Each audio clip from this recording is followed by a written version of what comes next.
Answering your question with a question. You ask your partner where they were last night. Instead of telling you, they say, "Why are you always checking up on me?" You ask a friend if they borrowed money from your wallet. They respond, "Do you really think I would do that?" Notice what just happened. The question boomeranged back at you, and now you're the one on the defensive. This is what linguists call a deflection, and liars use it so smoothly, most people don't catch it happening in real time. When someone answers a direct question with their own question, they are doing three things at once. They are buying time. While their brain manufactures a story, they are shifting the spotlight away from themselves and onto you, and they are making you feel bad for asking in the first place. The genius of it is that you walk away feeling guilty instead of curious. Your brain gets so focused on answering their counter question or justifying why you asked that the original answer never lands. A liar knows this. They know that humans hate being interrogated, hate feeling suspected, hate looking like the bad guy, so they weaponize that discomfort. They make you seem paranoid for pressing them when all you did was ask where they were or what happened to your money. The tricky part, and this matters, is that not every question back is a lie. Sometimes people are genuinely defensive because they feel hurt or misunderstood, but there's a difference. Someone telling the truth will usually answer first, then explain why the question stung. Someone lying will answer with a question, then let that question sit there like a wall between you. Next time you notice the boomerang, try not moving. Don't defend yourself. Stay quiet for 2 beats, then ask the same question again, calmly. Watch what happens. The truth has nowhere to hide when you don't fill the silence for them. Repeating your question back, word for word. You ask your partner where they were last night, and instead of answering, they say, "Where was I last night?" Like they're buying time in a game you didn't know you were playing. That strange echo is not a sign they didn't hear you. It's a sign their brain just hit pause. When someone repeats your exact words back at you, they are often stalling. The lie isn't fully loaded yet. They need those extra seconds to build it, and repeating your question gives them room to breathe. It's a nervous habit that looks almost thoughtful on the surface, but underneath, it's a delay tactic. Your brain might interpret it as engagement or confusion, but what's really happening is someone is buying time in real time. The person who is sure of the truth doesn't need to hear the question twice. They know what you asked and they answer, but the person scrambling to construct a false answer, they'll repeat, they'll rephrase, they'll ask for clarification they don't actually need. It's like watching someone buffer. The wild part is how easy it is to miss, because repeating back can also look like genuine care. Like they want to make sure they understand. So here's the thing. Listen for whether the repetition comes with actual effort to clarify, or whether it comes with a pause, a slight delay, maybe even a nervous laugh. If they echo you and then give you an answer that doesn't quite fit the rhythm of normal conversation, that's the moment to pay attention. The telling detail isn't always the words themselves, it's the texture underneath. A truthful person answers. A worried person buys real estate with time first. You don't need to call them out or confront anything, just notice. The next time someone repeats your question word for word, listen for what comes after the pause. That gap between the echo and the answer is where the real story lives. Swearing on something sacred. You've probably heard it in a conversation that felt suddenly fragile.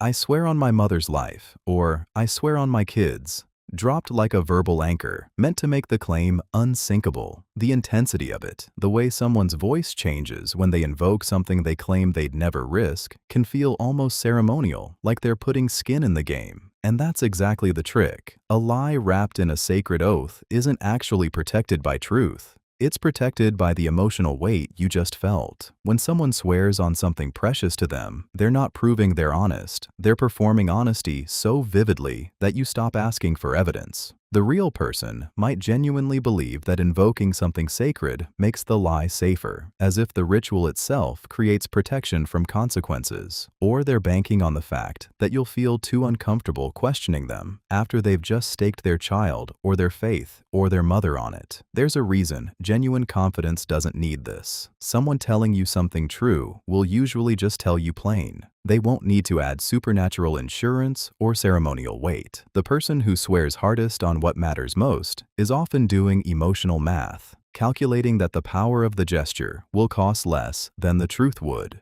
Watch for it, especially in moments where the claim itself isn't complicated enough to need this kind of reinforcement. If you're hearing the oath before the explanation, your mind is already being managed. That doesn't always mean they're lying. Sometimes anxiety and intensity look the same from the outside, but it does mean slow down, let the silence sit for a beat. Ask them to walk you through it without the sacred language, without the ritual. A true story survives the plainest question. A managed one tends to crumble when you strip away the ceremony and ask them to explain it in simple terms, invoking their own honesty. Unprompted. You're sitting across from someone and they suddenly say it. Look, I'm not going to lie to you, or I'm an honest person, so I'm just going to tell you straight.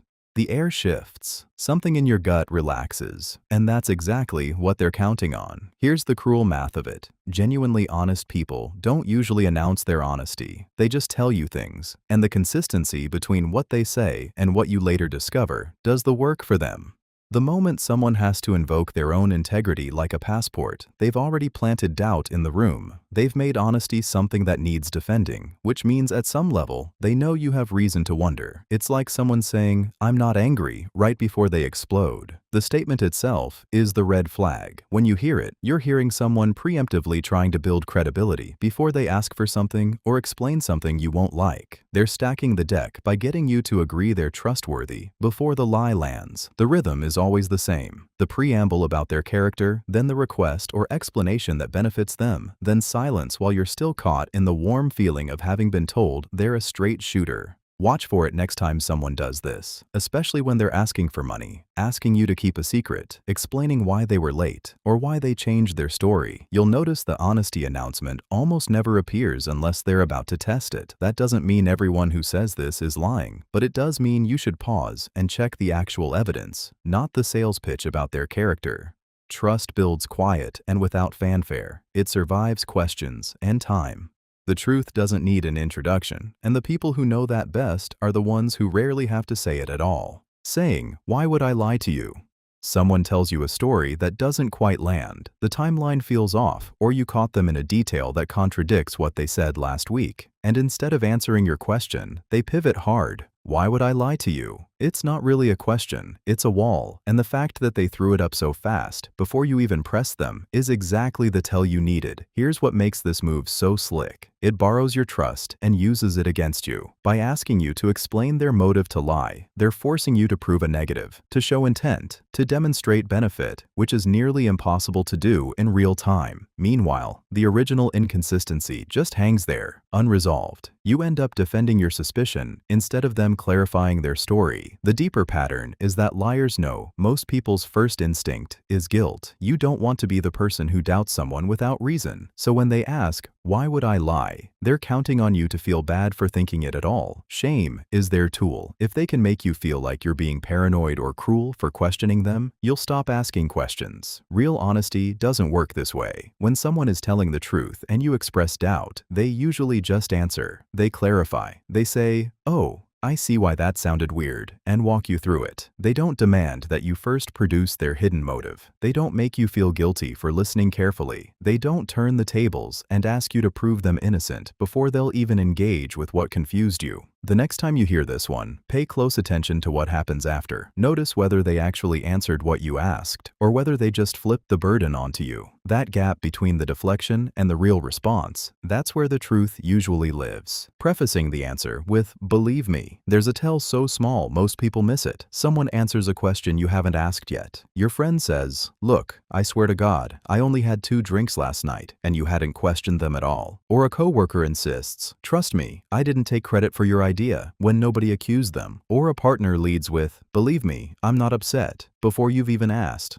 That preamble, the unsolicited permission slip, arrives like a bouncer at a door that wasn't locked, which means the person already knows it should be. When someone feels genuinely secure in what they're saying, they don't lead with reassurance. They just answer. The "believe me" is a tiny wall they're building before you've started asking questions, which means they've already mapped your skepticism. They're negotiating with doubt that doesn't exist yet, at least not on your face. What makes it so reliable is the math beneath it. If they were certain you'd believe them without being told, why announce it? Liars often preface because they're trying to short-circuit the very thing that catches them. The pause between what they say and what their voice, their eyes, their timing reveal. That preamble is them trying to push past that pause to get you to swallow the story whole before the pause gets wide enough to matter. In real life, this shows up everywhere. A family member says, "Trust me, I'm fine," then cancels plans 2 weeks straight. A candidate says, "I'm being honest with you," right before a claim that doesn't hold up under 5 minutes of checking. A teenager says, "Believe me, I wasn't at that party," and their phone was pinged there. The phrase isn't always a lie detector. Some people just talk that way, anxious and reassuring by nature. But when it appears right before a claim that would change things if it weren't true, pay attention to what it reveals. Someone's already worried about whether you'll believe them. That worry often comes from knowing they should be.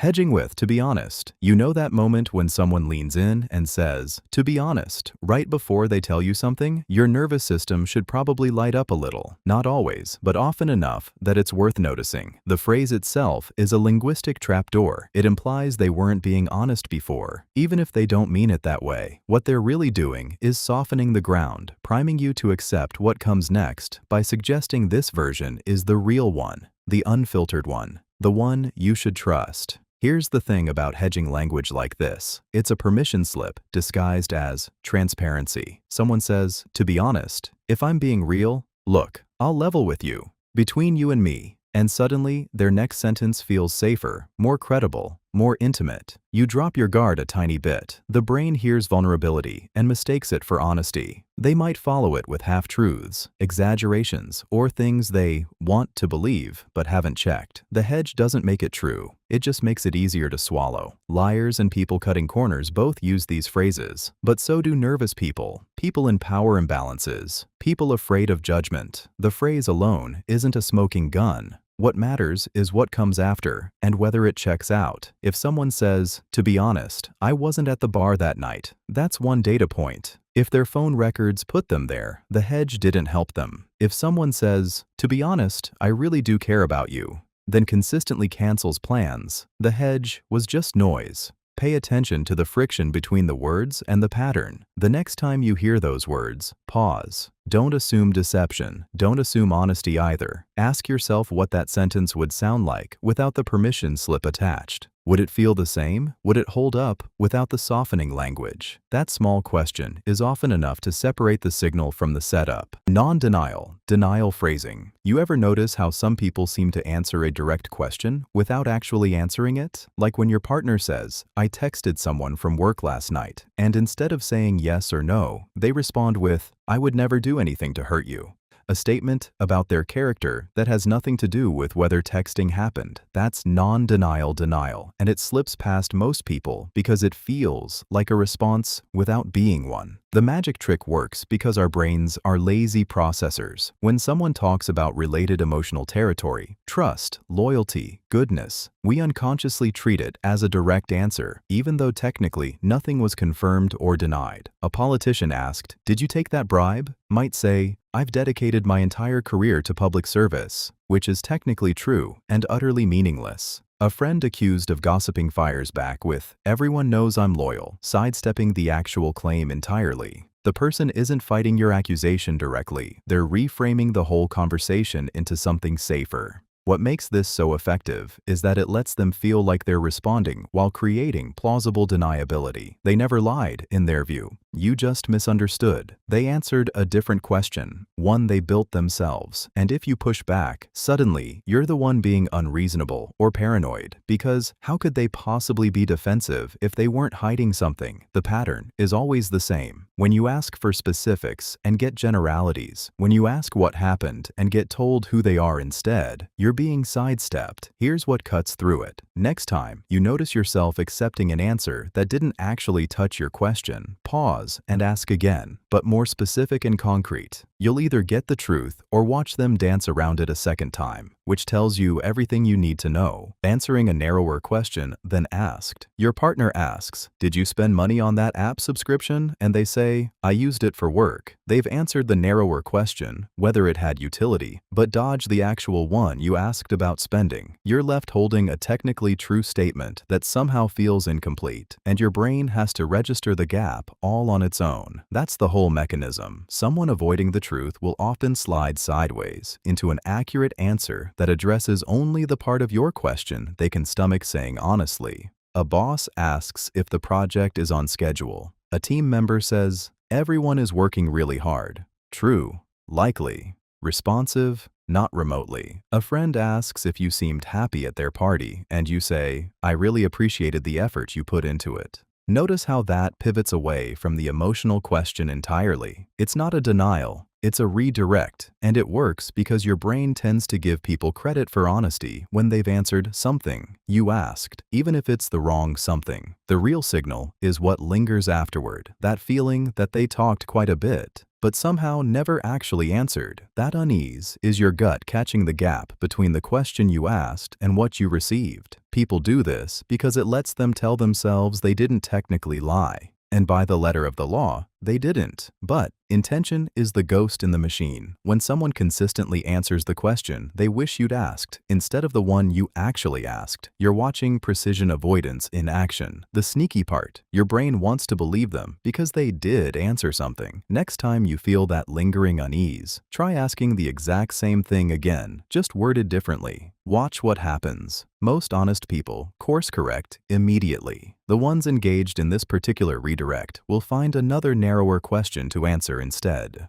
Answering an adjacent question instead. Your partner asks, "Did you text them last night?" And instead of answering, they say, "I've been so busy with work, you wouldn't believe the day I had." They answered a question you didn't ask. It's smooth, it feels natural, and it's one of the oldest tells in the book. When someone's caught and they don't want to lie outright, they don't just go silent. They pivot. They grab a related topic, one that's true enough to make their mouth feel less guilty, and they steer the conversation there instead. It's not a non-answer exactly. It's an answer to a different trial. You asked about the text. They answered about their stress. Both are real. Neither answers what you asked. The wild part is how rarely we catch it in the moment. Your brain expects a reply to the question you posed, so when words come back, your attention relaxes. You got input. You got sound. Your mind fills in the rest. By the time you realize they never actually said yes or no, they're already 3 sentences deeper into the story about their day. And backing up to ask again feels awkward, repetitive,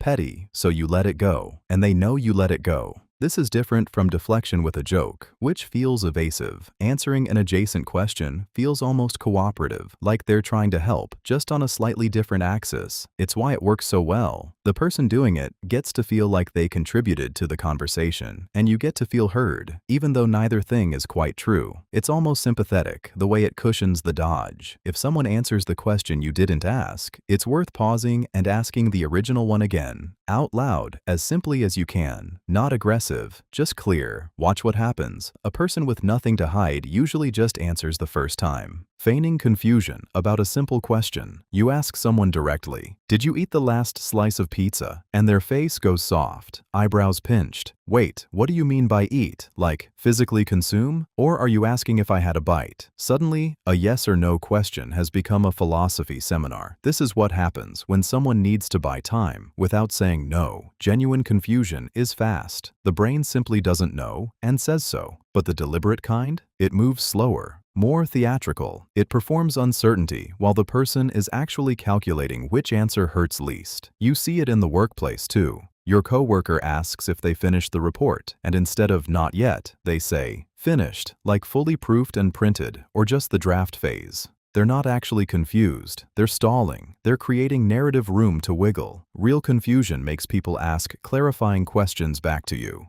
What report? The quarterly one or the client one? Fake confusion redefines your question itself, as if the problem is your language, not their answer. It's a small move, almost invisible in the moment, but it does 2 things. It buys them time to construct a better lie, and it makes you feel like maybe you weren't clear enough. You start second-guessing your own words. That self-doubt is the real payoff. The liar gets to keep their story intact while planting a seed that perhaps you're the one being unreasonable. Listen for that shift from "I don't understand" to "What do you mean by that?" One is honest, the other is a pivot. The person truly stuck will narrow their confusion down. The person dodging will widen it, pulling you deeper into semantics, where the original question dissolves. Next time someone responds to a straightforward question with needless complexity, notice whether they're genuinely stuck or just rewriting the question to avoid the answer. That pause between your words and their words is where the real story lives. Asking you to repeat the question, you just asked something direct. Something that corners them a little, and instead of answering, they say, "Can you say that again?" Or, "What do you mean exactly?" It feels innocent. It feels like they genuinely didn't hear you. But listen closer. Most of the time, they heard you perfectly fine. What they're actually doing is buying time. Your question landed somewhere uncomfortable, and their brain just hit pause. That stall gives them a few extra seconds to construct a story, to choose which version of the truth or which lie sits best. It's not about clarity, it's about control. Real confusion asks a specific follow-up. Do you mean about the money or the promise? A liar just rewinds the whole tape and makes you start over. Sometimes they'll ask you to repeat it 2, 3 times, each time buying another breath to build their answer stronger. The pattern matters. If someone only does this on certain topics, the ones that make them tense, that's when you know it's not a hearing problem. Pay attention to what they ask you to clarify. Is it the whole thing or just the part that made their voice shift?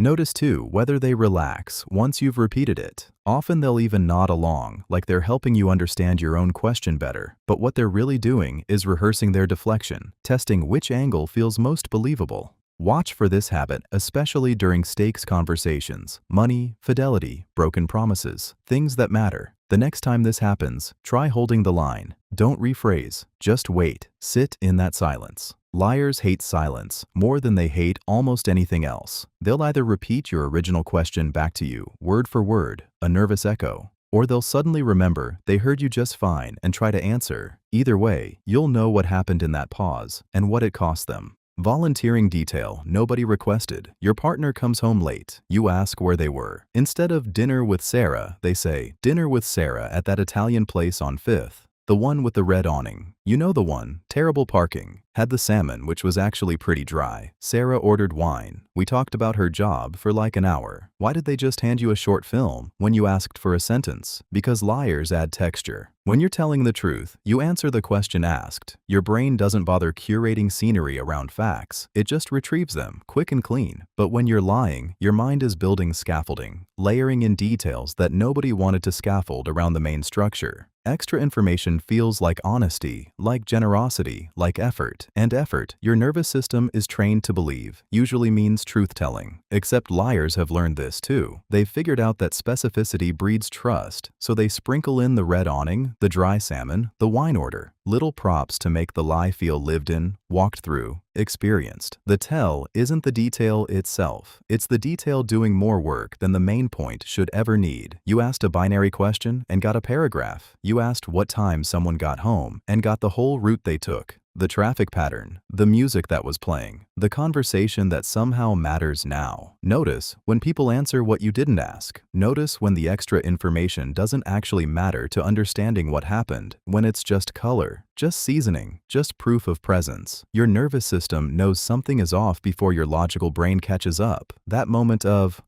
why'd they tell me all that? Is your antenna working? Your body catching a frequency your mind hasn't named yet. The liars who slip through are the ones who learned that truth-tellers are lazy with their words, economical, efficient. But liars are compulsive decorators, and decorators always overstay their welcome, explaining far more than was asked. Someone asks you a simple question, "Were you at the bar last night?" And instead of no, they launch into a 5-minute story about how they stayed in, what they cooked, who called them, why they were tired, what show they watched. By the time they finish, you've nearly forgotten the original question. That overflow of detail is not generosity, it's a defense mechanism, and liars use it constantly. When the truth is clean, you don't need scaffolding around it. An honest person says, "No, I was home," and stops. But someone hiding something often feels an urgent need to build a wall of plausibility, to pile on so many true-sounding details that the lie gets buried under them. It's like they're trying to convince themselves as much much as you. The brain does this unconsciously too. Guilt and anxiety trigger a storytelling reflex. The liar thinks, if I add enough context, enough texture, enough innocent explanation, the other person won't have room in their head to notice what I'm actually hiding. And weirdly, it often works. We interpret verbose answers as confidence, as openness, as someone who cares enough to explain. We mistake noise for honesty. The trap is that you can't always tell the difference between someone who's genuinely trying to be clear and someone who's burying the needle in hay. But here's what to listen for. Does the answer fit the question? If you ask for a yes or no and get a paragraph, that mismatch itself is worth noticing, not as proof of a lie. Sometimes people are just nervous or chatty,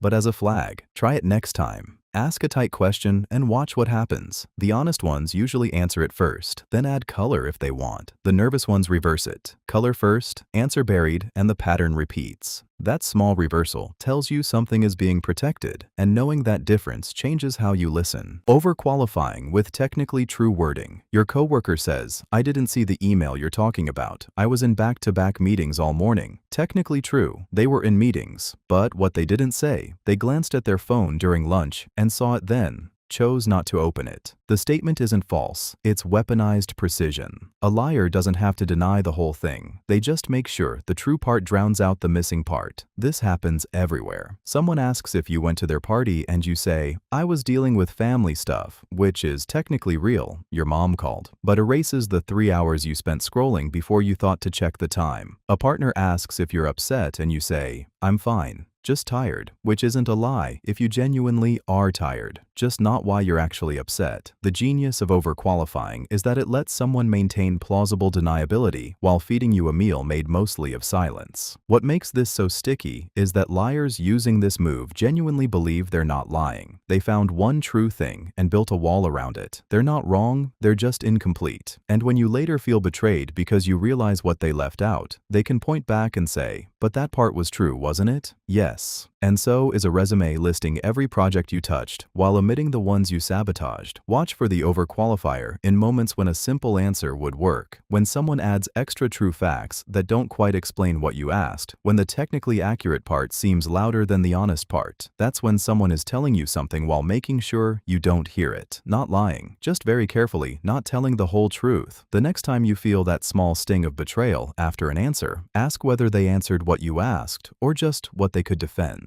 Minimizing with just and only. 2 hours late to dinner, and the first thing out of their mouth is, I was just held up at work. One private text read without permission, and suddenly, I only checked it once. A lie about where they were becomes, it was just a small thing.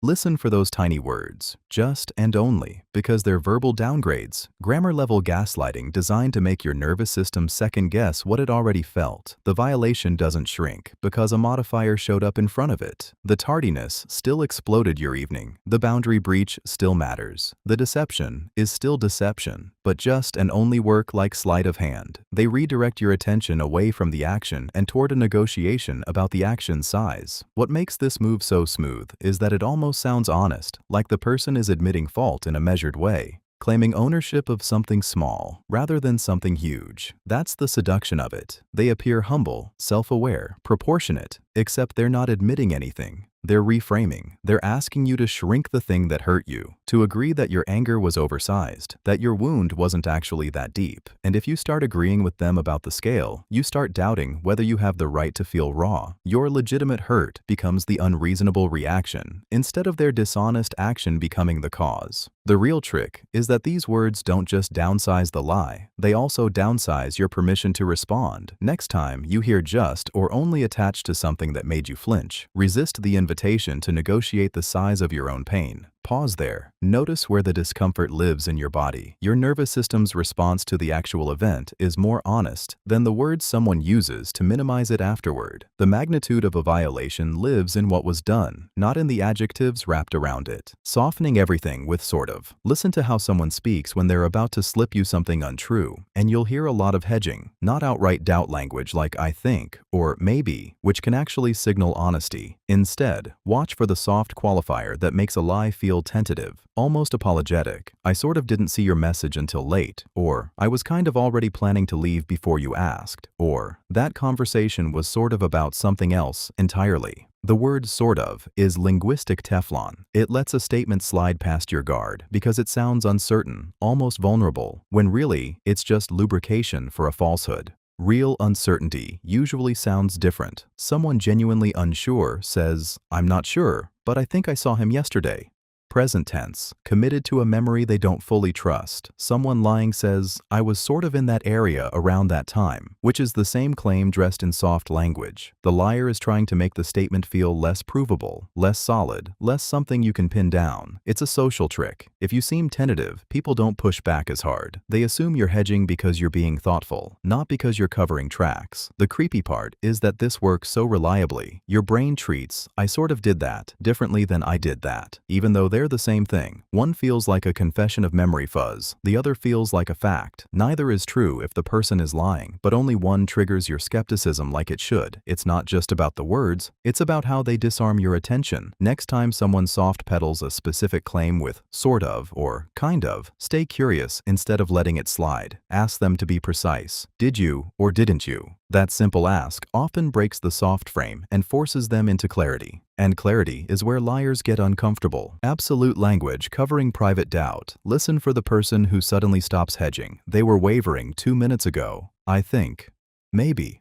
Probably." And then something shifted. Now it's, "That's the truth," or "I would never," or "Everyone knows." The certainty sounds rehearsed, because it is. When someone swaps uncertainty for absolutes, they're often not getting stronger in their conviction. They're building a wall between what they actually believe and what they need you to hear. Real confidence doesn't need to shout. A person genuinely sure of something can afford to be casual about it, to admit the gray areas, to say, "I could be wrong about this detail, but not that one." Liars can't afford that texture. They need the whole story to feel solid from every angle, so they flatten it. Watch how they talk about their motives, their past decisions, their feelings toward someone. If there's suddenly no wiggle room, no "I was confused at the time" or "I made a mistake there," you're often listening to someone managing your impression rather than sharing their reality. The trick is that absolute language can feel like strength. It can feel like they finally found clarity, like they're done second-guessing themselves. And sometimes that's true. But check the timing. Does the certainty show up right when you started asking hard questions? Does it arrive the moment they realized you were skeptical? That's not the sound of conviction settling in. That's the sound of a story getting locked down before you can find the cracks. The next time someone shifts into absolute speak, especially about something that should be genuinely complicated, like their feelings or their choices, don't call it out loud. Just notice it. Notice whether they sound relieved or relieved sounding, whether their voice lifts at the end like they're asking permission rather than stating fact. Notice if the absolutes cluster around exactly what you were doubting, or if they're sweeping the whole room with certainty. There's a whisper hiding in that small exhale, a tell hiding in what they chose to make unquestionable, and it points toward what they're actually protecting. Distancing language about the event. Watch someone describe a moment they were actually inside of. Really watch, and you'll catch the grammar of guilt shifting beneath the words. A liar speaks about their own experience, like a nature documentarian narrating from behind reinforced glass. Suddenly, everything becomes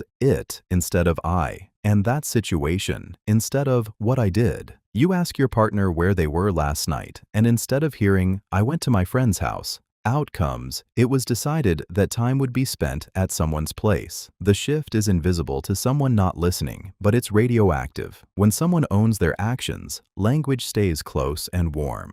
"I made a mistake. I didn't call because I got caught up. I said something I shouldn't have." But watch what happens when guilt needs distance, and the tongue gets clever about it. They'll say, "Mistakes were made," instead of "I made a mistake." They'll say, "Things got heated," instead of "I yelled at her." They'll say, "The conversation went sideways," instead of "I lied about where I'd been." It's the voice of someone filing a report about a stranger, even if that stranger is themselves from 10 minutes ago. The brain does this automatically. It's neurologically easier to lie about someone else, even when that someone else is your own recent past demanding accountability. Pronouns shift too, often without warning. Notice when someone who was definitely in the group suddenly switches to "they did this" or "people said that." If they were present, the sudden distance tells you something cracked inside the narrative. The more removed the language gets from the speaker's body and agency, the more likely the actual story got redecorated and carefully repositioned before it ever left their mouth. Next time, listen for whether they're speaking as a participant or a commentator, filing a report from the outside. Dropping personal pronouns entirely, listen to someone describe something they did wrong, and if they suddenly start talking like a nature documentary narrator, you're watching a real-time escape hatch open. Instead of, "I made a mistake," they'll say, "Mistakes were made." Instead of, "I didn't know," it becomes, "That information wasn't available." The I vanishes. The we appears out of nowhere to dilute accountability across an imaginary crowd. It's a linguistic sleight of hand that happens so fast, most people miss it, but your nervous system catches it every time. That slight tension, that twitch of discomfort you feel, but can't quite name. Here's what's actually happening. When you own an action directly with I, you're admitting agency. You chose, you knew, you did. That's uncomfortable, so the liar's brain reaches for passive voice, third person, hypotheticals, anything that puts distance between them and the action. A cheating partner doesn't say, "I called them back." They say, "The phone rang and things happened." A boss doesn't say, "I favored my friend." They say, "Sometimes these decisions are complex." A therapist might say, "Early childhood shaped these patterns," instead of, "I hurt you on purpose." Notice how the person themselves has been edited out of their own story. They're a bystander now, not an actor. The trap is that passive language feels more objective, more credible, more measured. It sounds like someone stepping back to be fair. But step back and listen. It's actually someone stepping away from their own choices. Real accountability lives in the active voice. It lives in the I that can't hide. What makes this especially sticky is that context collapses. When someone refuses to put themselves in the sentence, they're refusing to own it. Start noticing this in conversations with people you're negotiating with, dating, or trusting with something important. The moment the pronouns drop and the subject disappears, you're usually looking at the exact place they don't want to be held. That's where the real story lives. Switching from I to we. Someone makes a choice, it lands badly, and suddenly they're speaking like it was a team failure. We didn't anticipate the market shift. Translation: I made a bad call. Watch how this works. You ask, "Did you forget to call me back?" And instead of owning it with, "I forgot," they say, "We've both been so busy lately." That I becomes we, and their mistake transforms into a shared problem. It works because it's almost true. You were busy, but that's not why they didn't call. Now both of you are standing in something that feels like a lie, without anyone saying anything technically false. The we diffuses the heat. It's harder to be angry at a we than at an I. Blame becomes collective fog instead of a single thing you can point at. Your brain hears we and softens. Maybe you did miss something too. Maybe this is on everyone. The genius of the switch is, it's not quite dishonest. It's a category error. They took something that happened in one lane, their choice, their responsibility, and moved it to a broader lane where you're both implicated. Politicians do it all the time. We failed to secure the border. Instead of, "My administration's policies didn't work." A friend cancels plans. "We're not going to make it work this weekend." Instead of, "I don't want to see you right now." The trap is subtle. You'll start to believe the we because you are, technically, part of it. You'll let it go. Next time you need to hold someone accountable for their own actions, the we will be waiting there, already built into how they talk about themselves. And here's what matters most. Start noticing when someone trades their I for your we, because that's the moment to stay quiet and listen hard. That's the moment they've just told you something true without meaning to.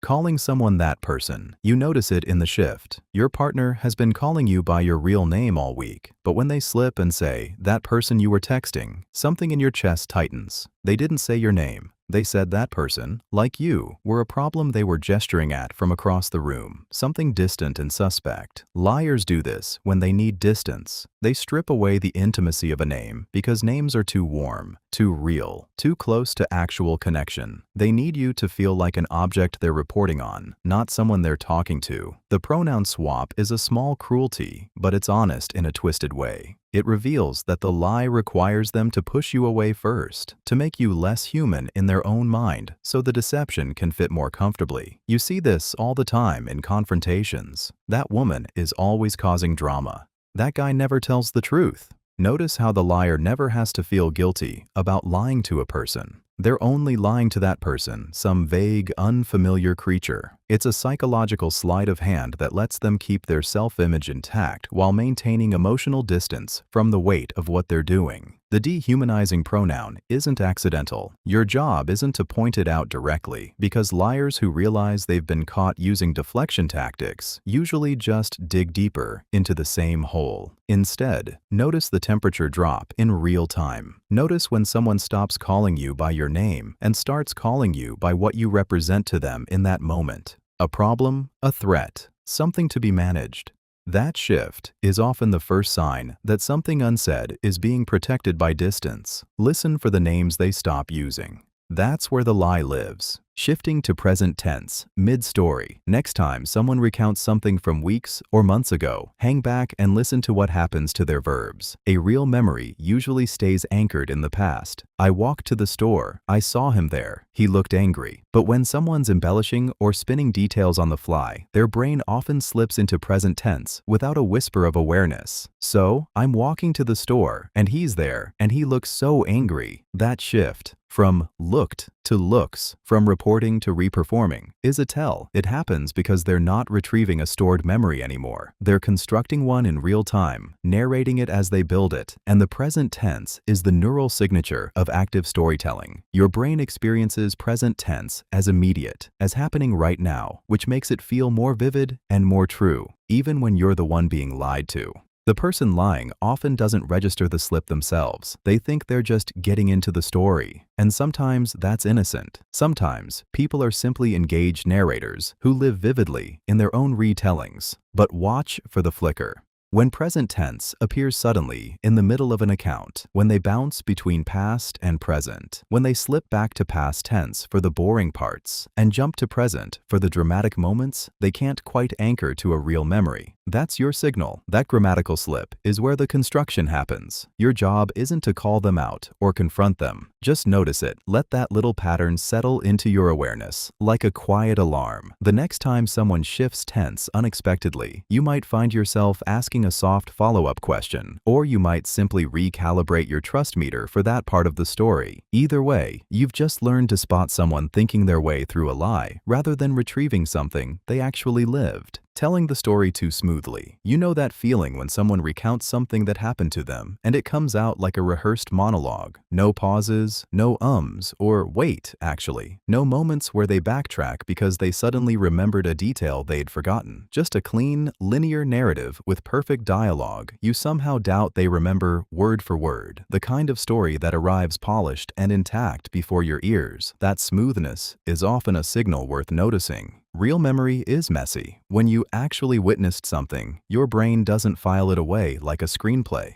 It fragments it into pieces. You remember the feeling before the words. You remember what someone was wearing, but blank on their exact phrase. You say, "I think," a lot because you're genuinely unsure. You contradict yourself and then self-correct mid-thought. You pause mid-sentence to fish for the right detail, sometimes giving up and saying something like that instead. But a lie has been rehearsed. Whether consciously or because someone's told it 50 times, it's been polished smooth. The rough edges have been sanded down. There's no friction because there's nothing to actually retrieve from memory, just a story being delivered on autopilot. This doesn't mean everyone with a smooth narrative is lying. Some people are natural storytellers, and some memories really do stay vivid and intact. But when smoothness combines with other tells, when they never hesitate, never say, "I'm not sure," never backtrack, never lose the thread, that's when your instinct should ping. Pay attention to the texture of how someone speaks. Are they stumbling through the memory, searching for pieces, or delivering a product? Are they discovering the story as they speak, or reciting one they've already lived? That difference between active retrieval and smooth recitation lives in the hesitations, the false starts, the corrections. Next time someone tells you something important, notice whether they sound like they're remembering or performing.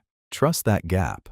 Refusing to tell it backwards. Ask someone who's lying to walk you through what happened in reverse. Start at the end and work backwards to the beginning. And watch what happens. The narrative just fractures. Truth has internal architecture. It holds together from any angle because it actually happened that way. But a constructed story is built forward, detail by detail, each lie stacked on the last one to make sense of what comes next. Flip it, and the foundation shifts. You'll notice they suddenly need to think about it, or they'll restart from the beginning anyway, insisting they tell it their way. That resistance is the tell. A person with nothing to hide might find it annoying or confusing, sure, but they won't refuse. They might actually try it, stumble a little, laugh, and get it right. The person lying does something different. They dig in hard. They explain why the reverse order doesn't make sense, or isn't fair, or gets the timeline confused. They're not protecting the truth, they're protecting the scaffolding underneath. When you ask for reverse chronology, you're asking them to hold the whole story in their head at once, to prove internal consistency from multiple angles without the rehearsed sequence to lean on. A liar can only hold what they memorized. It's like asking someone to recite a speech backwards. The seams show immediately, and the exhaustion is real. The brain simply doesn't have the story stored any other way, so the next time someone deflects from this simple request, just tell me how it ended and work back to the start. Don't let it slide. Curiosity about that resistance pays off, not because the reverse story proves guilt on its own, but because the refusal to even try tells you something sharper. They're protecting a narrative, not recalling a truth. That distinction matters more than you might think, and it's often the quietest moment that gives it away. Narrating chronology with no detours. A truth teller will meander. They'll remember something mid-sentence that changes the color of what they were saying. They'll backtrack. They'll say,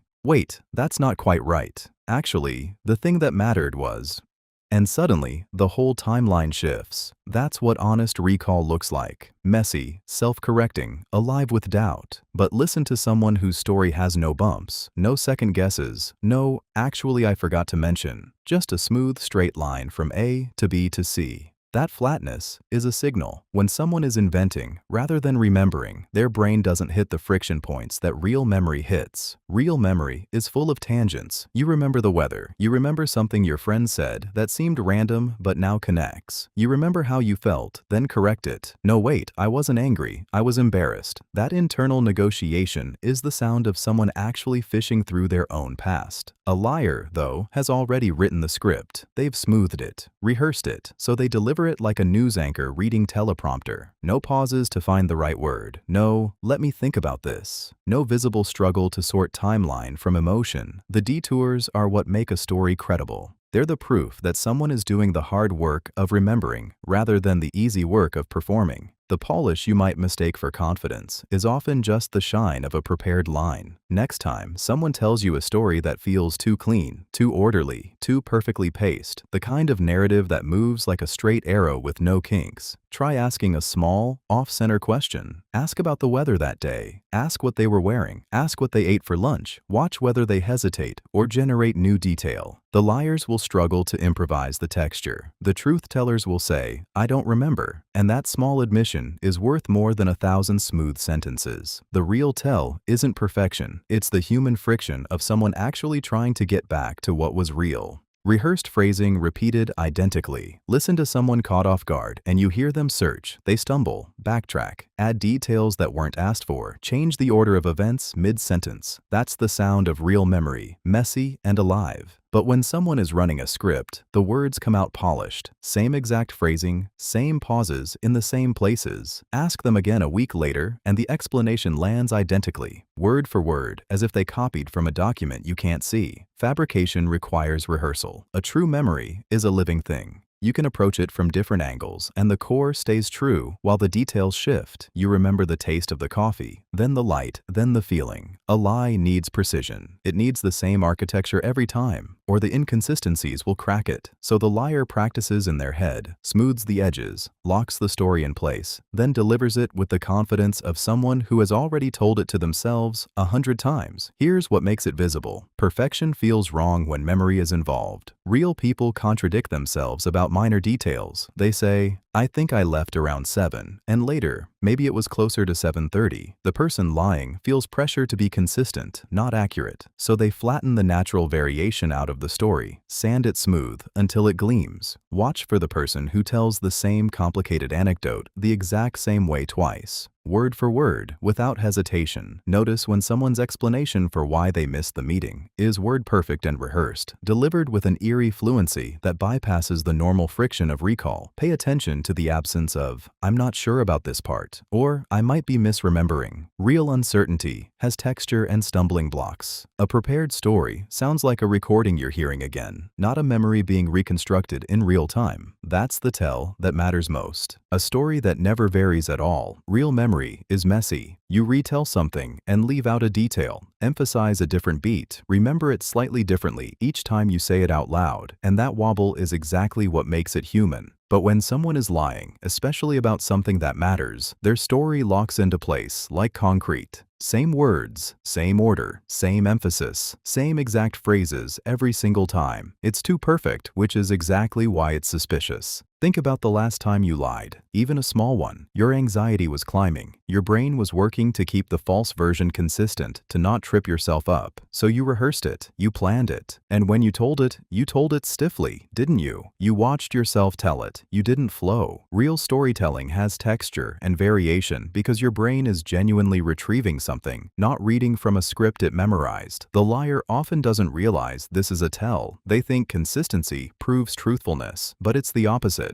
Truth is allowed to be a little fuzzy around the edges because the person telling it isn't afraid of the question mark. They're just remembering out loud. When someone repeats a story, word for word, same sequence, same adjectives, same parenthetical details, they're not being honest, they're performing. So listen for the wobble. Ask them to tell it again, but start from a different point in the timeline. Ask what happened 5 minutes before. Ask what they felt. If their confidence suddenly drops or they start filling in texture and new small details, the original telling was likely prepared. If they stay locked and rigid, refuse to deviate, get defensive when you ask a follow-up that wasn't in the script, that's your cue. The best liars believe their own story, but even they can't keep it breathing, like something living and true. Memory shifts. Rehearsal just stands there, holding its breath. Story details that quietly upgrade. A liar will add a sensory detail that shouldn't be there. The smell of coffee in a room where no one was drinking coffee. The exact color of a shirt they claim they didn't see clearly. The way someone's voice sounded when they weren't actually paying that close attention. It's a strange instinct, almost automatic. When we're telling the truth about something we lived through, we often gloss over the small stuff because we were focused on the emotional weight of the moment, the stakes, the feeling of it. But when we're inventing, our brains try to fill in the gaps with texture, with proof, with the kind of specificity that makes a story feel bulletproof to the listener. And the liar knows this works, so they lean into it. They upgrade their account with a sensory flourish that real memory rarely provides. You hear someone describe a conversation that definitely happened, and they mention the exact crack in the ceiling, the specific song playing in the background, the precise way the other person held their coffee cup, how their own hands were shaking. Your gut says beautiful detail. Your gut should say caution. A real memory of a tense moment is usually fuzzy on the edges. You remember how you felt. You remember the outcome. You forget the ambient noise. You miss the background details because your attention was locked somewhere else. But a constructed story needs texture to hold together. So the storyteller throws in details that feel vivid and specific. Details that real recall often skips over entirely. The trick is learning to notice when someone is painting too much scenery, adding too many brushstrokes. Ask yourself, would I remember that level of detail if I was actually in that moment? Or does it feel like someone is dressing up a story to make it land? The liars who get caught are often the ones who tried too hard to make it real, who couldn't resist the urge to add one more sensory layer. Retroactive memory improvement. Someone tells you a story about a thing they did last month, and every detail is perfectly polished. They remember exactly what they wore, the specific words that were said, the lighting, the timing, all of it locked into place like a finished film. Real memory doesn't work that way. It's grainy and spotty. It fills in gaps with guesses. It swaps around details like an old photograph you've stared at too many times. But a liar often reconstructs the past into something cleaner than it actually was, because they're building it from what they wish had happened or what makes them look best, not from the messy, half-remembered truth. When you hear someone describe a charged moment with Netflix-level clarity and no rough edges, that's a red flag worth noticing. The human brain is a storyteller first and a recorder second, so all of us reshape memories a little. That's normal, and it happens to everyone. But there's a real difference between ordinary forgetting and the kind of narrative tidying that happens when someone is deliberately covering something up or protecting their image. A genuine memory comes with the texture of actual experience. The thing you didn't expect, the way someone's tone surprised you, the detail that stuck because it was weird or small or genuinely wrong. A reconstructed memory comes with plot coherence instead. It answers all the questions. It makes the person look consistent with who they want to be in front of you. The next time someone gives you a story that's too clean, too complete, with every beat perfectly timed and every quote word for word intact, pause and ask yourself where the friction is. Where's the thing they forgot and had to guess about? Where's the small weird detail that doesn't fit the narrative but wouldn't be there if they were making it up? The absence of those things is often louder than anything they actually said, and that silence is what your gut is trying to tell you.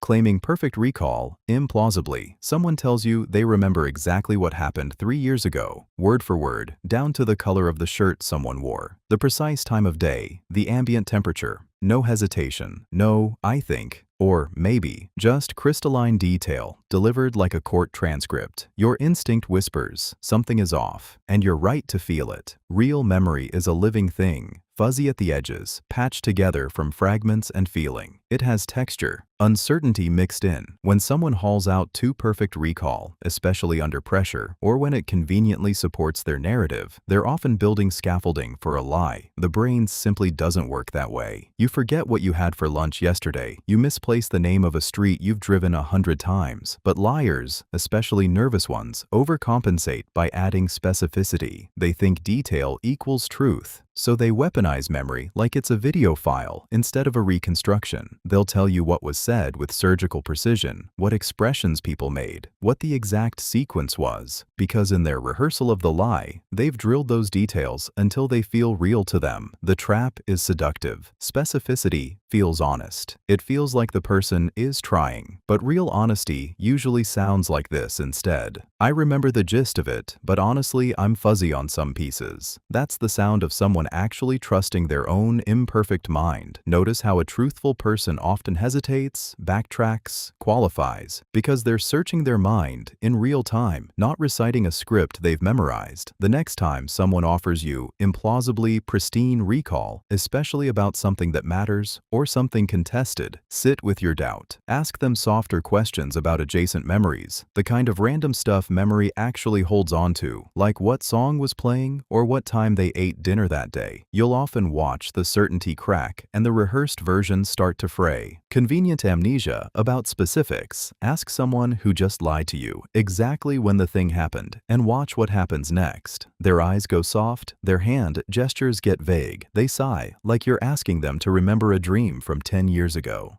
I don't know, sometime last month? It was all kind of blurry. The lie doesn't live in vagueness. The vagueness lives because of the lie. Your brain, when it's telling the truth, actually locks onto details like hooks. You remember the day, the light in the room, what someone was wearing, whether you had coffee or not. Truth sticks to the specific. A lie has to float above it, untethered, because the moment you nail down a detail you can't verify later, the whole thing falls. So liars retreat into fog. They'll tell you the big story. Broad strokes, emotional beats, the moral of the thing, but ask for coordinates, and they ghost. What street? Oh, one of the side streets. What time? Morning, I think.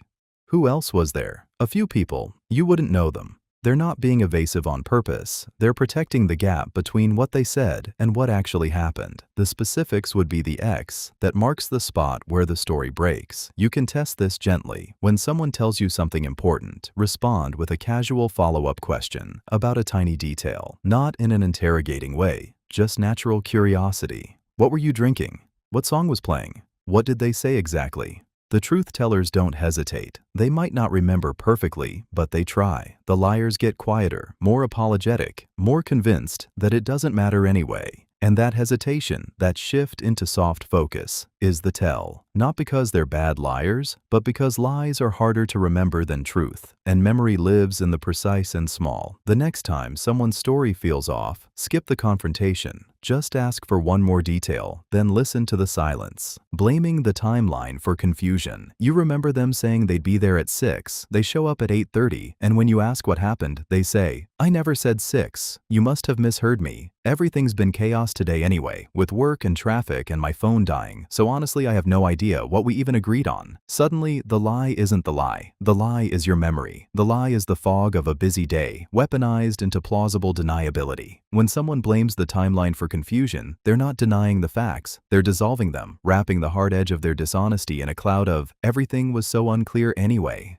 It works because life is genuinely messy. You were distracted when they texted. The conversation did happen in pieces, and that real confusion becomes the perfect cover for deliberate vagueness. Here's what makes this trick so sticky. It doesn't require them to lie about what was said. It just requires them to poison the water so thoroughly that nobody can taste the original drink anymore. They reframe their own lack of honesty as a shared communication breakdown, which is clever because part of it might even be true. But notice the direction of the blame. They never say, I should have confirmed the time. They say, who could know what we meant? The liar doesn't take responsibility for clarity. They weaponize confusion itself. When you catch yourself in this fog, slow down and ask for specifics, not accusations, just names and dates and exact wording. When exactly did you message? Which text thread? What were your exact words? Not because you're being legalistic, but because liars hate specifics. They thrive in the mist. The moment you ask for timestamps and exact language, you're asking them to stop swimming in confusion and climb back onto dry ground, where you can both see clearly. Selective vividness around the periphery. Watch what happens next time someone is hiding something. They will give you the blurriest possible answer to the core question, but then they will suddenly become a cinematographer about everything else around it.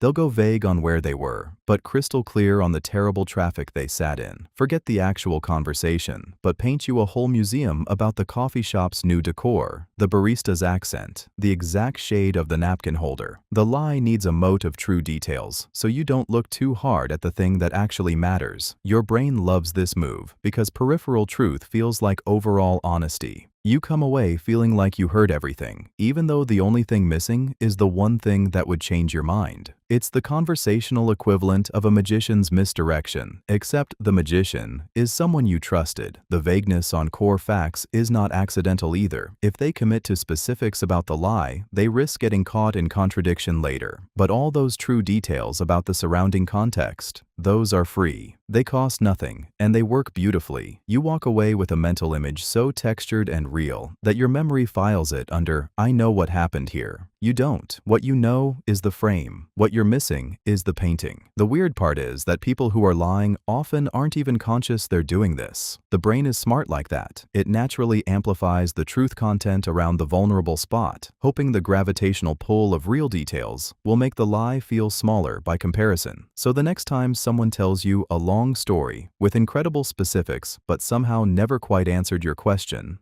pause. Not to accuse them, just to notice. Ask again, gently, directly. Ask once more. The lie usually lives in the gap between their vivid periphery and their fuzzy center, and that gap is where your real listening begins. Pay attention to what they're decorating versus what they're dodging. Blank space where motive belongs. You ask someone why they did something, and they give you the facts, what they did, when, where, but the answer to why just floats past you like it wasn't asked. The motive is missing, and your brain feels it, the way you feel a missing step in the dark. A friend cancels plans last minute, explains the logistics of their conflict, and somehow never touches the part where they tell you they didn't want to see you. Your boss restructures a whole department and describes the new org chart in detail, but never explains what problem was actually being solved or whose interests it serves. A date says they got busy and lost track of time, but doesn't say whether they were thinking about you at all. The motive hangs in that gap, invisible, which is exactly the point. When someone is lying or hiding something, they often over-explain the mechanics and leave the emotional or strategic why completely blank. Your brain picks up on this asymmetry faster than you can name it. It feels like watching someone describe a movie scene, frame by frame, without ever saying what the character wanted. That's the tell you're hunting. The story that's structurally complete but spiritually empty. They answer questions you didn't ask and skip right past the one that matters. And here's what makes it so effective as a disguise. Most people don't even notice that motive is missing until hours later, replaying the conversation in their heads. By then, the story is already set in their mind, hardening like concrete. The next time someone gives you a perfectly detailed explanation for something and you feel that small itch of, but why though? Stop and name it out loud. Ask directly, What's the real reason you're doing this? And what do you need from me right now? Watch what happens to their face, their breathing, the tempo of their words. That blank space fills differently when they know you're looking at it, when they understand you won't accept the map without the territory underneath. Overly precise time references. Listen to how someone describes a moment they want you to believe. They left the party at 11:47 p.m., not late evening. They texted you back at 3:14, not around 3 o'clock. That specificity glimmers like evidence. All those exact digits standing there like proof of attention, like they were really paying attention to the clock. The thing is, truthful memory doesn't usually land on timestamps. You remember the vibe, the weather, the feeling, who was standing where, what the light looked like outside. Your brain was busy living, not narrating. But when someone constructs a lie in real time, they're building from nothing, and precision becomes their scaffolding. They grab those exact numbers, like a life raft, because false memories need more architecture than real ones. They're not retrieving something stored. They're painting pixels onto a blank canvas. There's another twist too.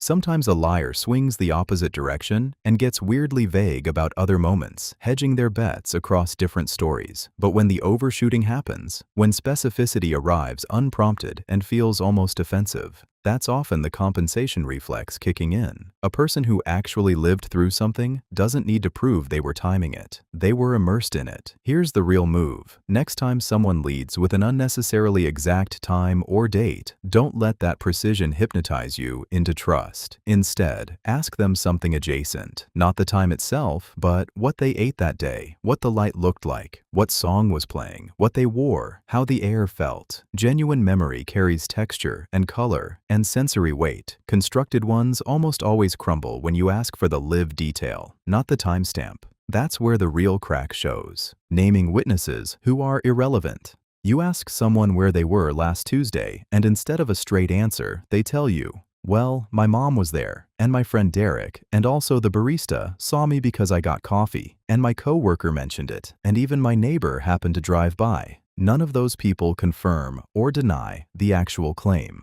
That's scattered naming. That's a liar's smokescreen. And it works because it feels like accountability without actually being any. A true witness confirms something specific. An irrelevant name just clutters the room and makes the lie feel heavier by sheer volume. Watch how this plays out. A truthful person will name the specific person who directly saw or heard the relevant thing, and that person will back them up on the specific detail. A liar names whoever they can think of and hopes you won't do the follow-up. They're not protecting themselves with a witness. They're camouflaging themselves in a fog of names. Your brain is lazy. It confuses crowd noise with credibility. Sarah knows I'd never do that. Doesn't tell you Sarah actually witnessed anything. It just makes the denial feel heavier by numbers. They're banking on you getting tired and thinking, well, so many people are involved here. It must be true. The trick is noticing that relevance and proximity are not the same thing. Someone being present is not the same as someone knowing what you actually did. Here's the stickier part. Liars often throw in names of people they know you respect or admire, hoping the association alone will transfer believability to the story. It rarely works on a trained ear, but it works on exhaustion and goodwill. The next time you catch someone answering a direct question by listing a bunch of tangentially related people, pause and ask yourself, did they actually say what they needed to say, or did they just rename everyone in the room? Pay attention to who actually saw what, not to how many people they can mention. The difference is thin, but it's where the truth lives. Saying you can ask anyone. You're sitting across from someone who just told you something that doesn't quite land right, and when you push back, just a little, they say it. Look, you can ask anyone. Ask my boss. Ask my family. Ask my best friend.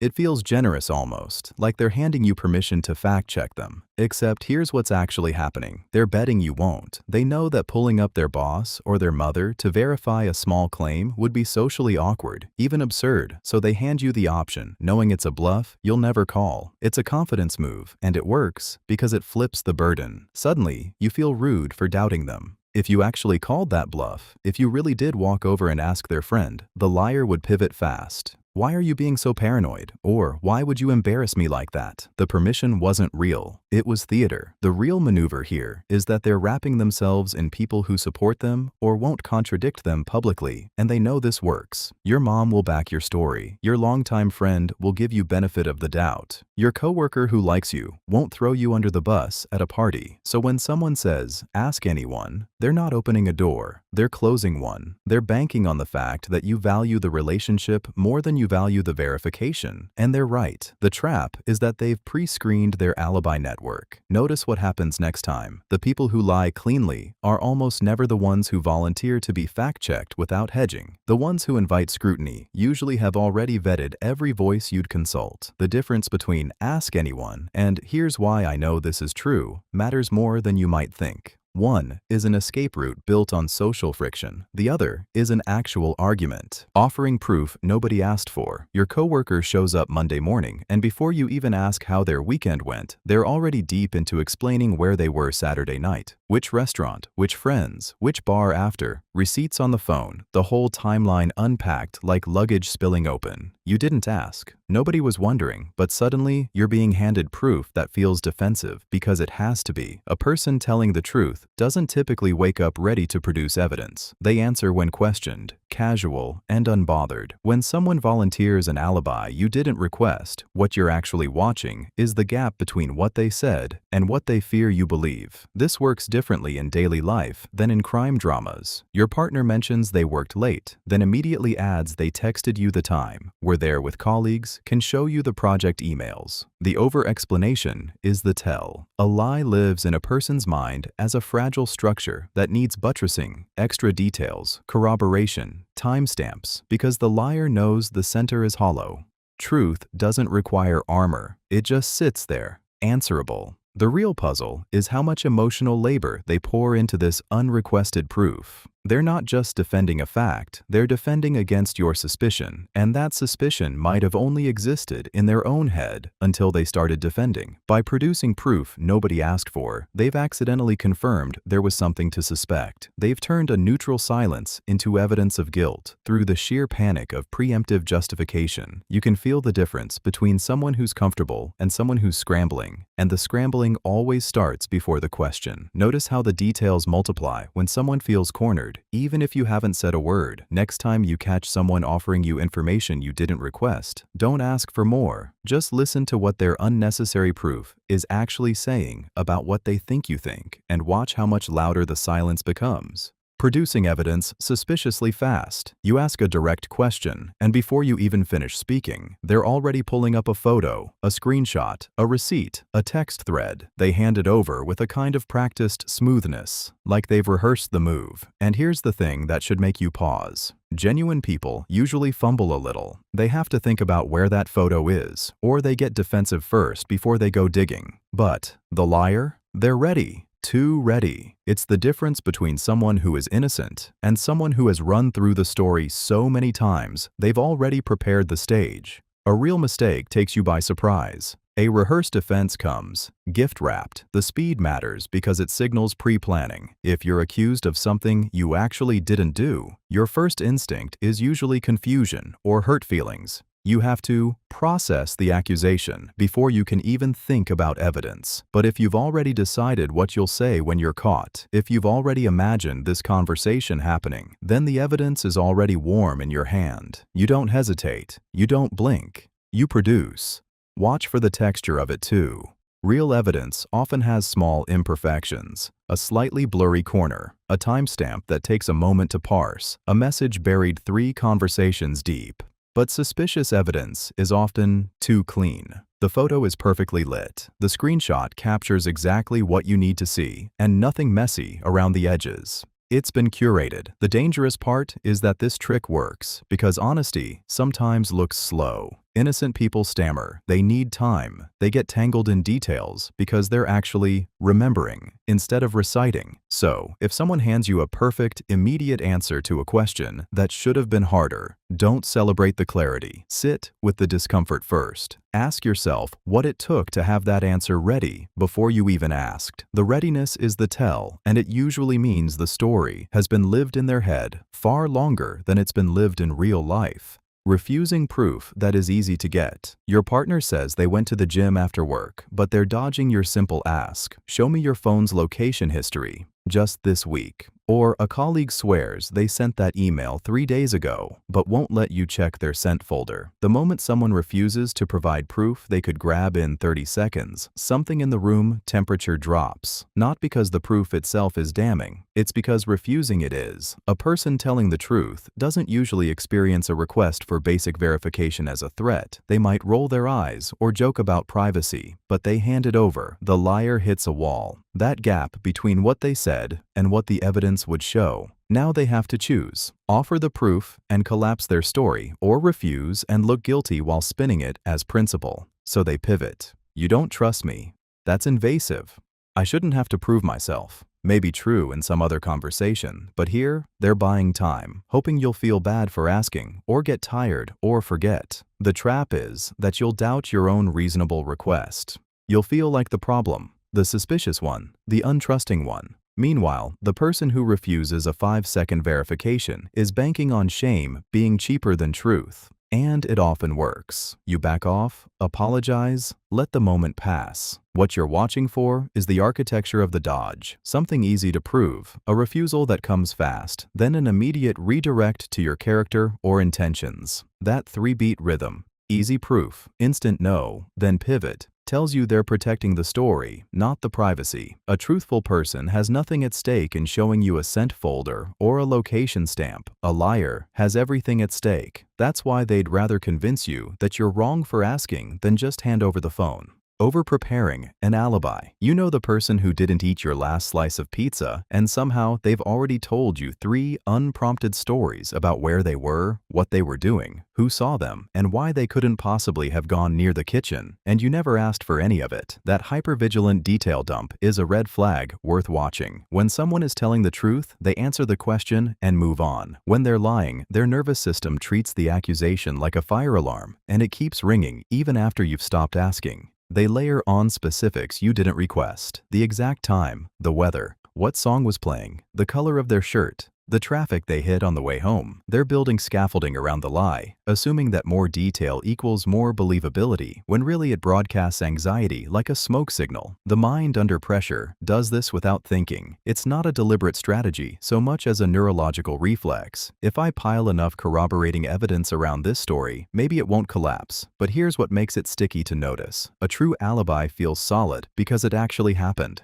A person who was genuinely somewhere else doesn't need to perform certainty. They lived it. They might say, I was at the gym, and then get back to their day, completely unbothered if you believe them or not. The liar, though, reads your face. They watch for doubt. They're still fighting the fire alarm in their chest, so they keep feeding details into the fire, hoping something will land. Next time you catch yourself listening to a suspiciously elaborate explanation, try this. Ask one gentle follow-up question about something small they didn't mention. If the story was real, they'll answer it casually. If it was constructed, watch how they lock up, or backfill, or suddenly remember a detail they forgot to mention. That moment of scrambling is often more honest than anything they've said. Testing what you already know. Your partner asks where you were last night. They already checked your location. Your boss asks if the report is finished. They can see your screen. Your friend asks if you liked their new haircut when they watched your face the moment they walked in. It feels like normal conversation, but it's a trap. They're building a baseline, testing whether you'll lie about something small, something verifiable, something they can catch you on. The real lie usually comes later, hidden in that gap between what you said and what they already knew. What makes this so effective is that you don't know you're being tested. You answer casually, assume the question is genuine curiosity, when really a person who's already suspicious is running a background check in real time, watching for hesitation, watching for too much detail, watching to see if your story holds. If you fumble on the small thing, the haircut, the time you left, the project status, they've got permission to doubt everything else. One failed test rewires their entire read of you. The psychological grip is brutal because once someone catches you in even a tiny inconsistency, their internal lie detector goes live. Suddenly, they're reverse engineering everything, rewriting the narrative. What else were you wrong about? What else didn't quite add up? A single verified lie doesn't just damage trust in that moment. It creates a permanent audit mode where every word gets scrutinized, where every gesture becomes evidence, where you're no longer trusted but but instead monitored. The move: if you suspect this is happening, slow down. Don't overcorrect or add extra explanation. Give simple, consistent answers. And if you've already stumbled, if they caught a small contradiction, don't spiral into defending it. Acknowledge it briefly. Move on. Trying too hard to fix one small thing makes them dig for 10 others. Sometimes the smallest slip becomes the proof that rewrites everything they thought they knew about you, turning a single moment into permanent doubt. Fishing for how you found out. You walk into a conversation already knowing something they said wasn't true, and suddenly they become incredibly interested in you. Not in a warm way. They start asking questions that feel casual but aren't. Where did you hear that? Who told you? How long have you known? Did someone mention it to you? And each one lands a little softer than the last, like they're throwing out fishing line to see what snags. This is different from denial. This is reconnaissance. A liar who knows you're onto them shifts into information gathering mode because the truth no longer matters as much as damage control. They need to know how exposed they are. Did you find a text? Did someone else tell you? Did you piece it together? Each answer changes their next move. So they probe. They backtrack into innocent curiosity. They laugh it off while listening hard. You might even feel bad, like they're just trying to understand. But what they're actually doing is mapping the blast radius. If only one person knows, they can contain it. If everyone knows, they need a different story entirely. The fishing never sounds like interrogation because they've learned that works better.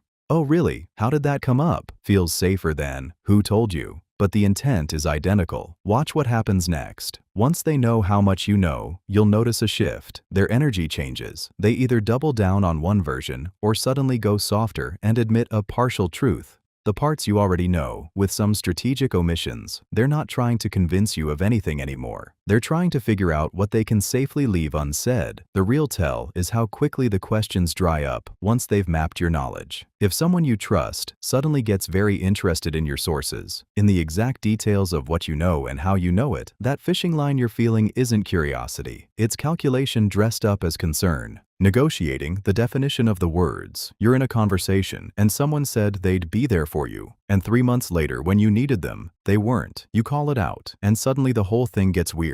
They start redefining what be there even means. Maybe it meant emotionally available, not physically present. Maybe it meant they'd think about you. Maybe it meant something so vague that technically they did it, you just didn't recognize it. This is the move. When someone feels cornered by their own words, they don't apologize or backtrack. They rewrite the dictionary. A politician promises transparency, and then when records don't appear, you learn that transparency actually means, we'll tell you what we think you need to know. A partner says they're working on the relationship, and when nothing changes, working apparently just means existing in the same house. A friend says they're always around if you need them, but somehow they're never available when you call. It's brilliant because it's almost impossible to fight. You can't prove they're wrong when the definition is fog. And here's the thing. The person doing it might even half believe it. They've already softened the word in their own mind so many times that to them, it's now true. The lie isn't a sudden invention. It's a slow renegotiation that happened without your consent. You can spot it when you feel that hot, confused feeling, like you're being gaslit but can't quite point to the moment it happened. The language shifted so quietly, you nearly missed it. The counter move is sharp and simple. Don't let the words get soft. Pin it down. When you said you'd be there, what did that look like in your head? Make them choose concrete versions, not fog. Ask for the behavior, not the feeling. Most people will either get specific and honest, or they'll get very quiet. Either way, you'll know what you're dealing with. That silence, that hesitation, it tells you everything you need. Conditional confession framing. You've heard it before.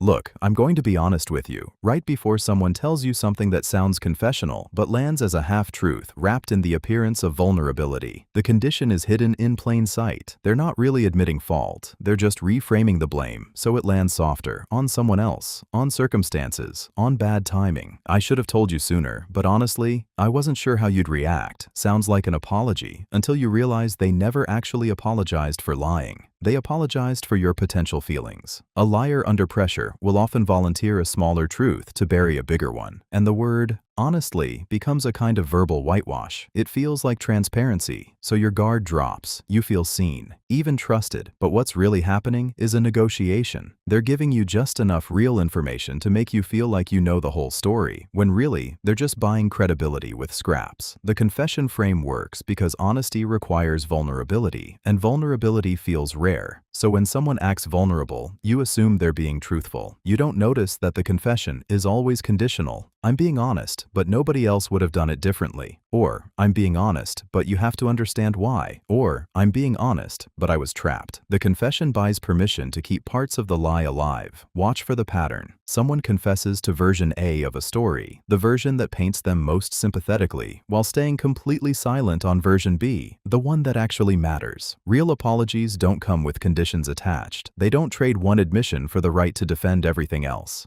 They don't ask you to be grateful for scraps. When someone leads with, I'm being honest, that's your signal to stop relaxing and start listening harder for the shape of the silence underneath. Pay attention to what they're not saying, to the parts of the story that stay locked in the dark. Preemptive confession of something small. Your partner mentions, totally casually, almost in passing, that they spent a little more on groceries than planned, or that they forgot to text you back because their phone died, or that they ate the last of the ice cream you were saving. The confession arrives before you even knew there was anything to confess about, and it feels honest. It feels like vulnerability, but what you are actually watching is a pressure valve being released just enough to make the big lie feel lighter. This is strategic honesty, the art of admitting to something true but trivial, so that the larger false thing sits easier in the room. Your brain registers the confession and relaxes its guard. Someone who confesses is being truthful, right? That's the logic at work, and it's almost always wrong. The person confessing to the small thing is often creating what psychologists call a truth license, permission to be believed about the bigger claim that follows or has already been planted. A friend tells you they felt a little jealous at your party. True. So when they say they weren't talking about you with someone in the kitchen, false. The jealousy confession makes the lie seem credible by association. The small truth becomes a smokescreen for whatever larger deception needs room to breathe. What makes this particularly sticky is that you end up defending the liar to yourself. They admitted something uncomfortable. They must be self-aware, must be trustworthy. But self-awareness and honesty are not the same thing. Someone can know exactly what they're doing, which is why they confess to the appetizer before serving the poisoned main course. The architecture of the move is almost elegant, vulnerability deployed as armor. When someone volunteers a confession you never asked for, they are often building permission to be believed about everything else. The move to catch this is simple and quiet. When discomfort shows up unprompted, pause and ask yourself what larger claim or action it might be protecting. Not everything offered freely is offered freely. Sacrificing a lesser truth. You're sitting across from someone who admits something small and real, then uses it as camouflage for everything else. They confess they were late to dinner because traffic was bad, which is technically true, but they don't mention they left the house 40 minutes after they said they would. The tiny truth does work. It makes them seem honest. It makes you less suspicious about the part that actually matters. This is the art of the strategic confession, and it works because our brains are lazy pattern matchers. Once someone proves they tell the truth about something, we often stop checking. We feel reassured, we relax, and that relaxation is exactly when the bigger omission slips past. Think about a partner who admits they spent more money than they planned on drinks with friends, which is true, while quietly hiding a purchase they knew would start a real argument. Or the colleague who freely shares they missed the deadline because their email was down, which happened, without mentioning they'd procrastinated the entire previous week. The confession feels like vulnerability. It feels like honesty. And yes, technically those details are factual, but the architecture here is pure strategy. Trade a minor, harmless truth for permission to hide a major one. The listener thinks they've gotten the full story. Because one piece checked out, they feel smarter, more trusting, less paranoid. And the person doing the lying, they've just learned that in your mind, one honest thing equals a clean bill of health. Watch for the easy admission that seems designed to earn trust quickly. The detail that costs them nothing, but buys them mountains of credibility for everything else. Real transparency usually doesn't feel this neat or frictionless. Real honesty often includes awkwardness, context, and complications that make the picture messier, not tidier. When someone hands you the truth, wrapped like a gift, all bow and no rough edges, that's sometimes when the real story is still hiding underneath. waiting for you to stop looking. Excessive apologizing to seem cooperative. You've probably noticed it. Someone messes up, and instead of owning what they did, they apologize 17 times before you even finish your sentence. I'm so sorry, I really am, I feel terrible about this. I can't believe I did that, I'm sorry again. It sounds like remorse, but listen closer and you'll hear something else. A performance. They're not trying to make amends, they're trying to make you stop asking questions. Here's the thing about excessive apologies. They're a kind of noise. Real contrition is usually quieter. It shows up as changed behavior, as one clear acknowledgement, maybe some listening. But when someone is lying and they sense you're getting suspicious, they'll flood you with apologies the way you'd turn up the TV to drown out a sound you don't want to hear. Each "I'm so sorry" is another wall between you and what actually happened. Think about the last time you apologized for something you genuinely did wrong. You probably said it once or twice, felt the weight of it, then focused on how to fix it. You didn't keep apologizing because you trusted your first apology landed. But someone who's spinning a story, someone who's hidden something or bent the truth, they can't trust their own words, so they keep throwing apologies at you, hoping volume will convince you where honesty won't. The trap is that relentless apologizing actually works on most people. We're wired to accept contrition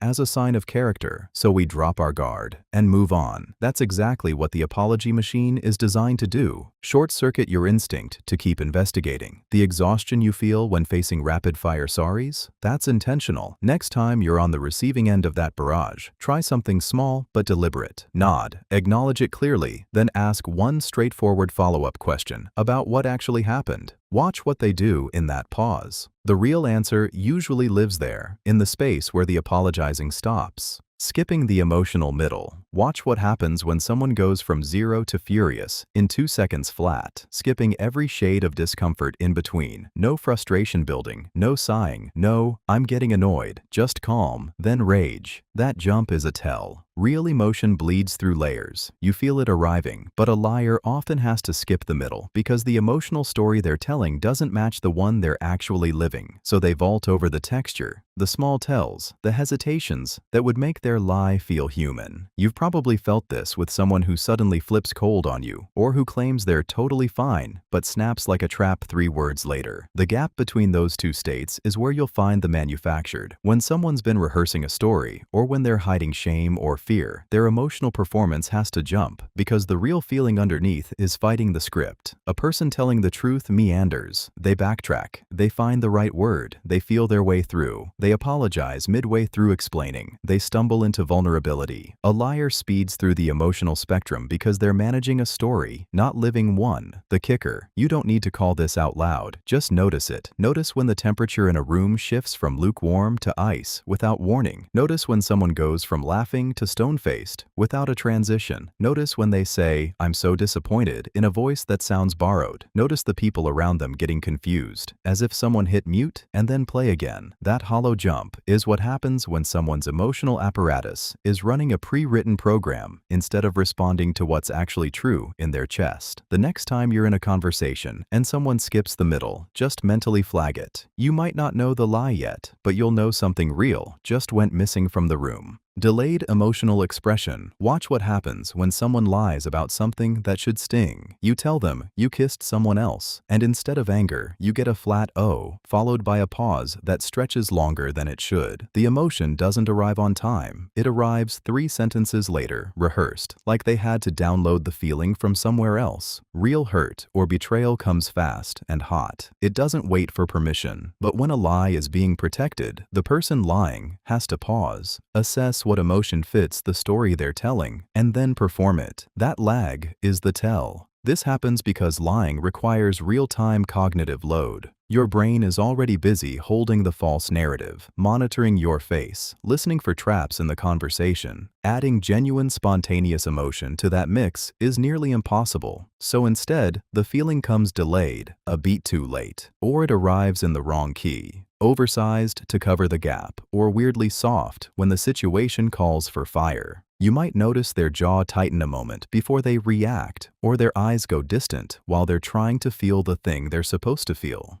The person might even apologize for the delay, saying, "Sorry, I'm just processing." Translation: I'm building the emotional response now. Real processing of betrayal doesn't announce itself that way. It's messy and immediate and doesn't need narration. The trap is assuming this always means deception. Sometimes people are genuinely shocked into stillness, or they're numb, or they're the type to feel inward before they show it outward. But paired with other signs, the story that doesn't quite hang together, the too perfect explanation that arrived too fast, this delay becomes harder to ignore. It's the moment the mask slips, not because the emotion is false, but because it came from the wrong place. Memory of what emotion should look like, rather than the real thing happening right now, alive and unfiltered in the present moment. Emotion that ends too abruptly.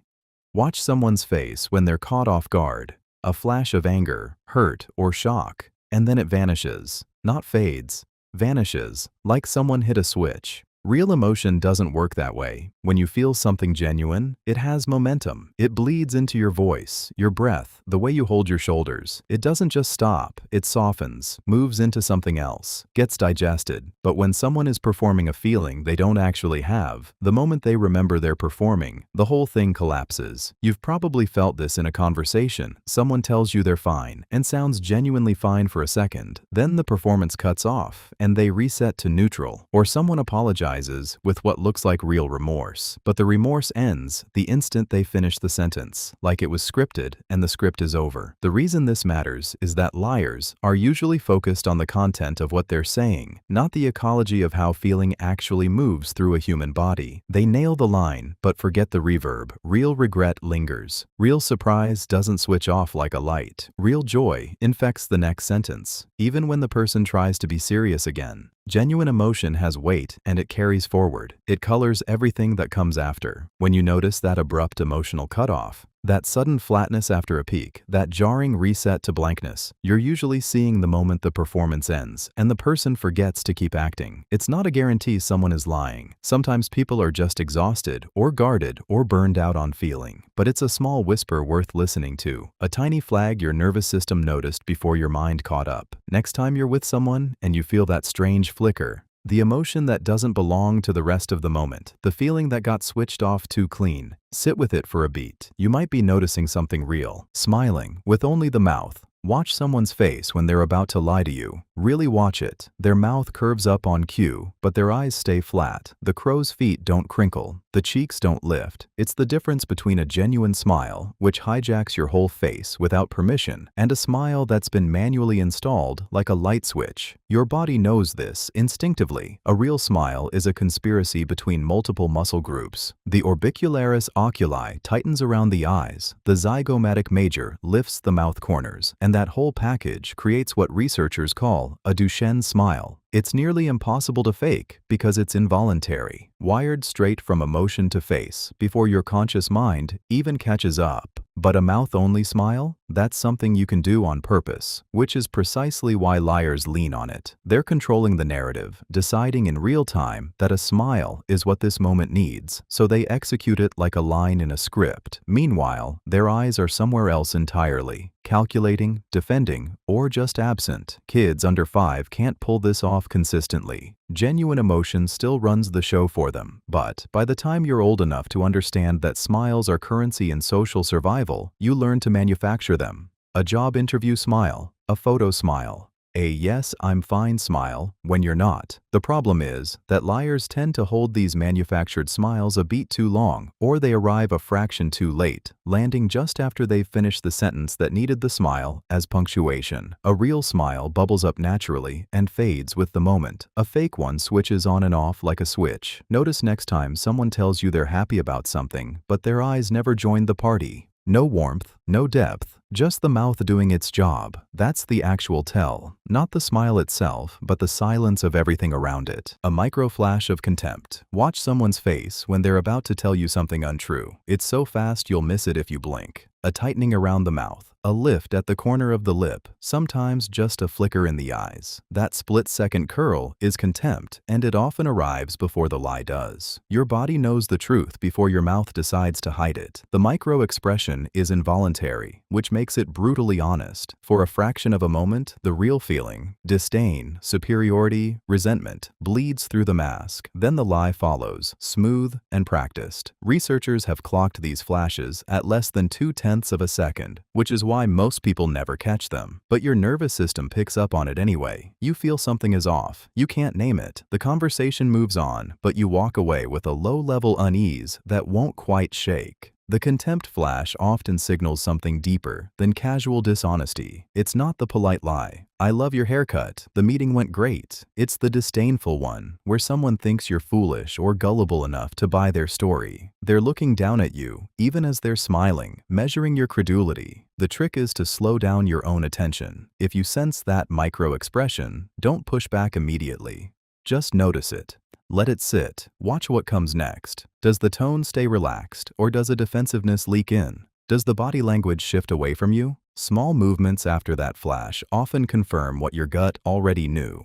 Here's what matters. You don't need to be a lie detection expert or a trained behaviorist to catch this. Just be willing to trust that flickering moment when someone's real feeling cracks the surface before they can seal it shut. Your body is faster than your thinking brain, and it's been trying to warn you the whole time. Nostril flare before speaking. Watch someone's face the split second before they're about to tell you something untrue. There's a tiny, almost invisible widening at the nostrils. A breath in, sharp and quick, like their body is bracing for impact before the lie leaves their mouth. It's not dramatic. It's barely there, but it's real enough that you start seeing it everywhere once you know to look. Your nervous system is smarter than your mouth. When you're about to say something that violates your own sense of truth, your body floods with a quiet spike of adrenaline. The nostrils flare because you're pulling in more oxygen, your system prepping for a small surge of stress. It's the same thing that happens when you flinch before a collision, except this time, the danger is internal. The collision is between what you believe and what you're about to claim. The tricky part is that nostril flare can also mean someone is just thinking hard, or they're cold, or they're about to sneeze. Context matters hugely, but when you combine it with other signs, a slight delay before the words come, a hand gesture that doesn't match what they're saying, a smile that lives only in the mouth, the flare becomes part of a pattern, and patterns tell stories. The real move here isn't to call someone out the moment you see a nostril twitch. That's not how trust works, and you'll burn bridges fast. Instead, use it as a private signal to yourself. Something in what they just said landed wrong. That means it's worth paying closer attention to the rest of the sentence, the way they recover, whether the story holds, and what happens to their shoulders and hands in the next 5 seconds. Your face is always telling the truth about what your mouth is doing. The trick is learning to listen to it before you react to anything they're claiming. Lip compression when pressed. Watch someone's mouth the moment you ask a question they don't want to answer, and sometimes you'll catch it. Their lips tighten, flatten, almost disappear into a thin line across their face, like their body is physically trying to hold the story in. Prevent the wrong words from escaping before they've had time to polish them.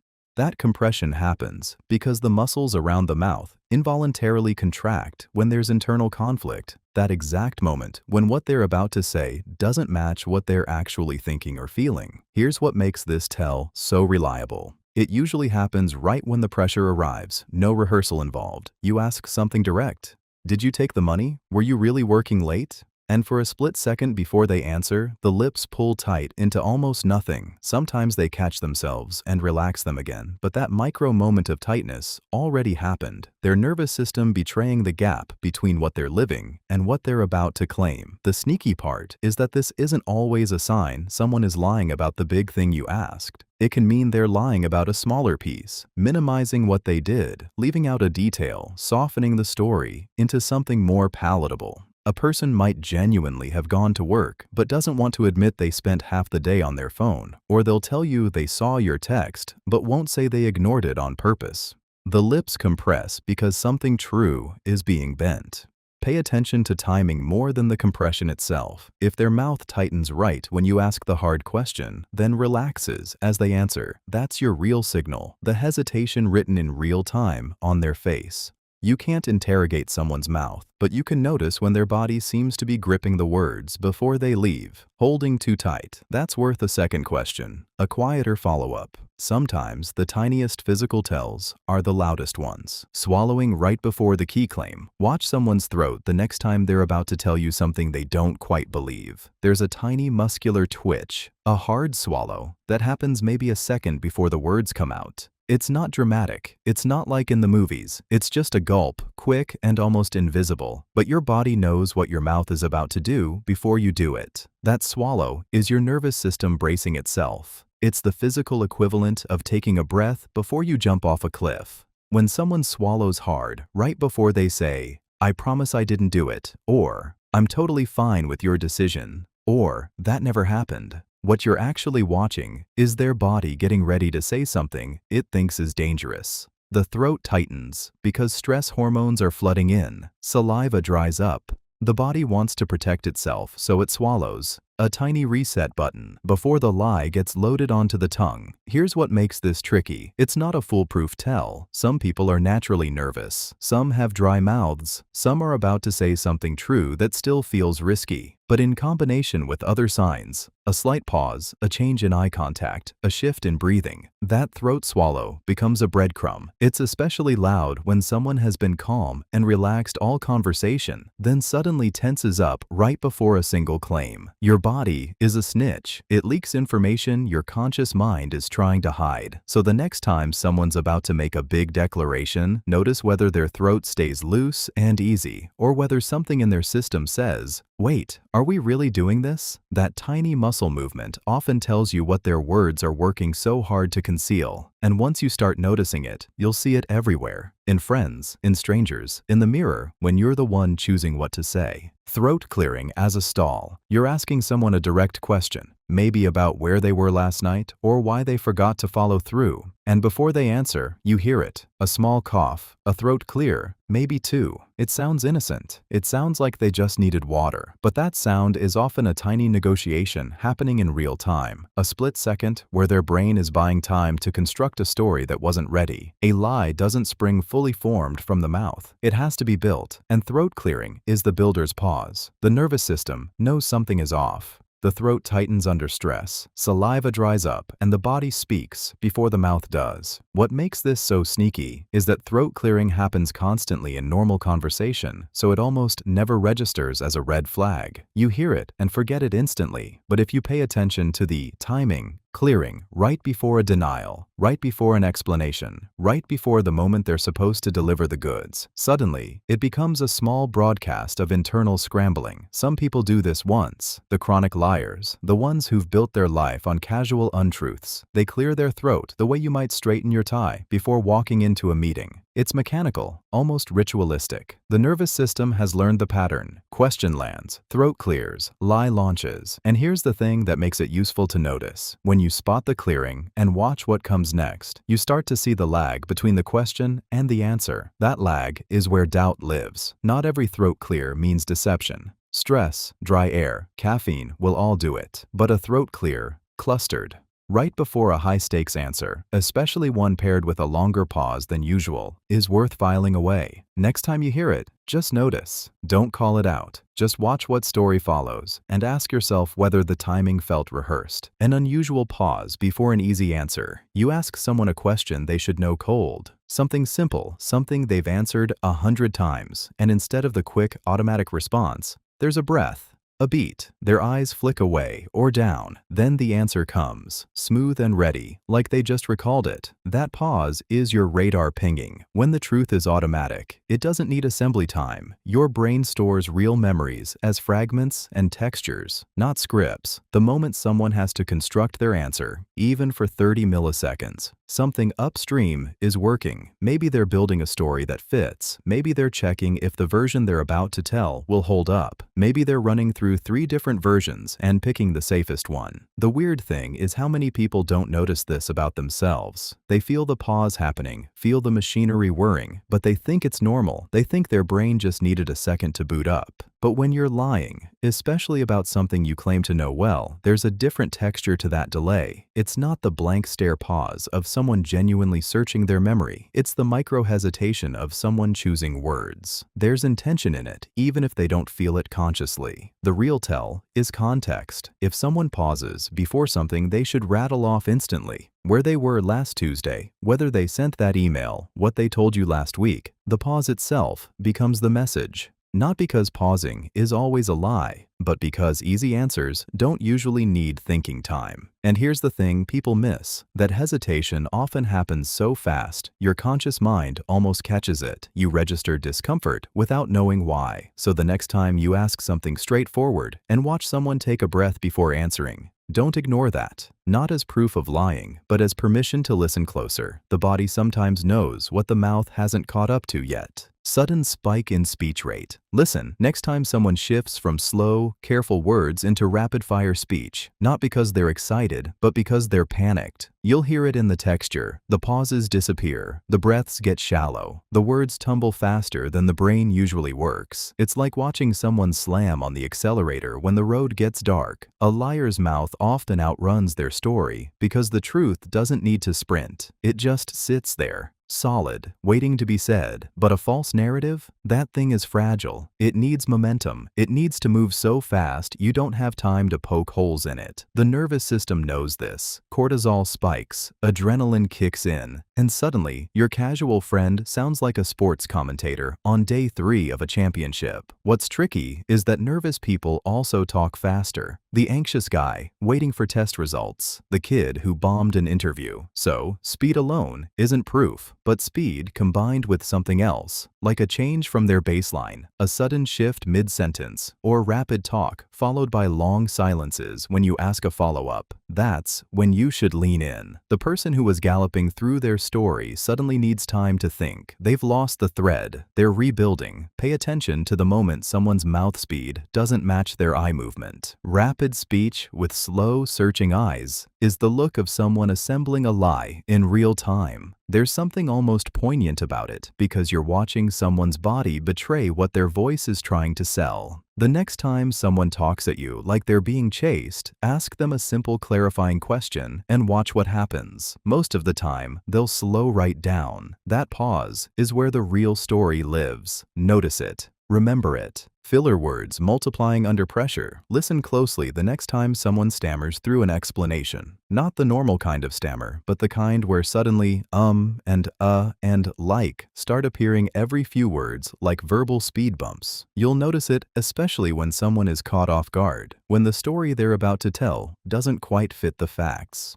What's happening is their brain is working overtime. The conscious part is still building the narrative. The nervous part is screaming warnings, and the mouth is filling the gap with noise. Filler words are the auditory equivalent of someone shuffling their feet while they think. When you're telling the truth about something you know, words flow naturally. You've lived it, you own it, the memory is already shaped and ready to speak. But when you're constructing a story on the fly, your brain has to do 2 jobs at once: fabricate and sound believable. And that split-second delay shows up as stuttering, hesitation, verbal clutter. The person might say, well, I was actually, at home that night, just hanging out. A true account would sound more like, I was home that night, reading. Notice the difference isn't just filler frequency, it's the texture and rhythm. Liars fill the silence because silence feels like admission, like a confession waiting to happen. They talk faster and less smoothly, cramming filler words in between because their narrative isn't muscular enough to stand on its own. Here's where it gets useful. Pay attention not to whether someone uses fillers. Everyone does under stress, but to a sudden spike in them. A person who normally speaks cleanly suddenly becomes a verbal obstacle course? That's worth noting. Not proof, never proof, but a small yellow flag worth watching. The brain leaks what it's working hard to hide. Next time you hear someone's speech pattern shift under pressure or a direct question, that change itself is the real message they're sending.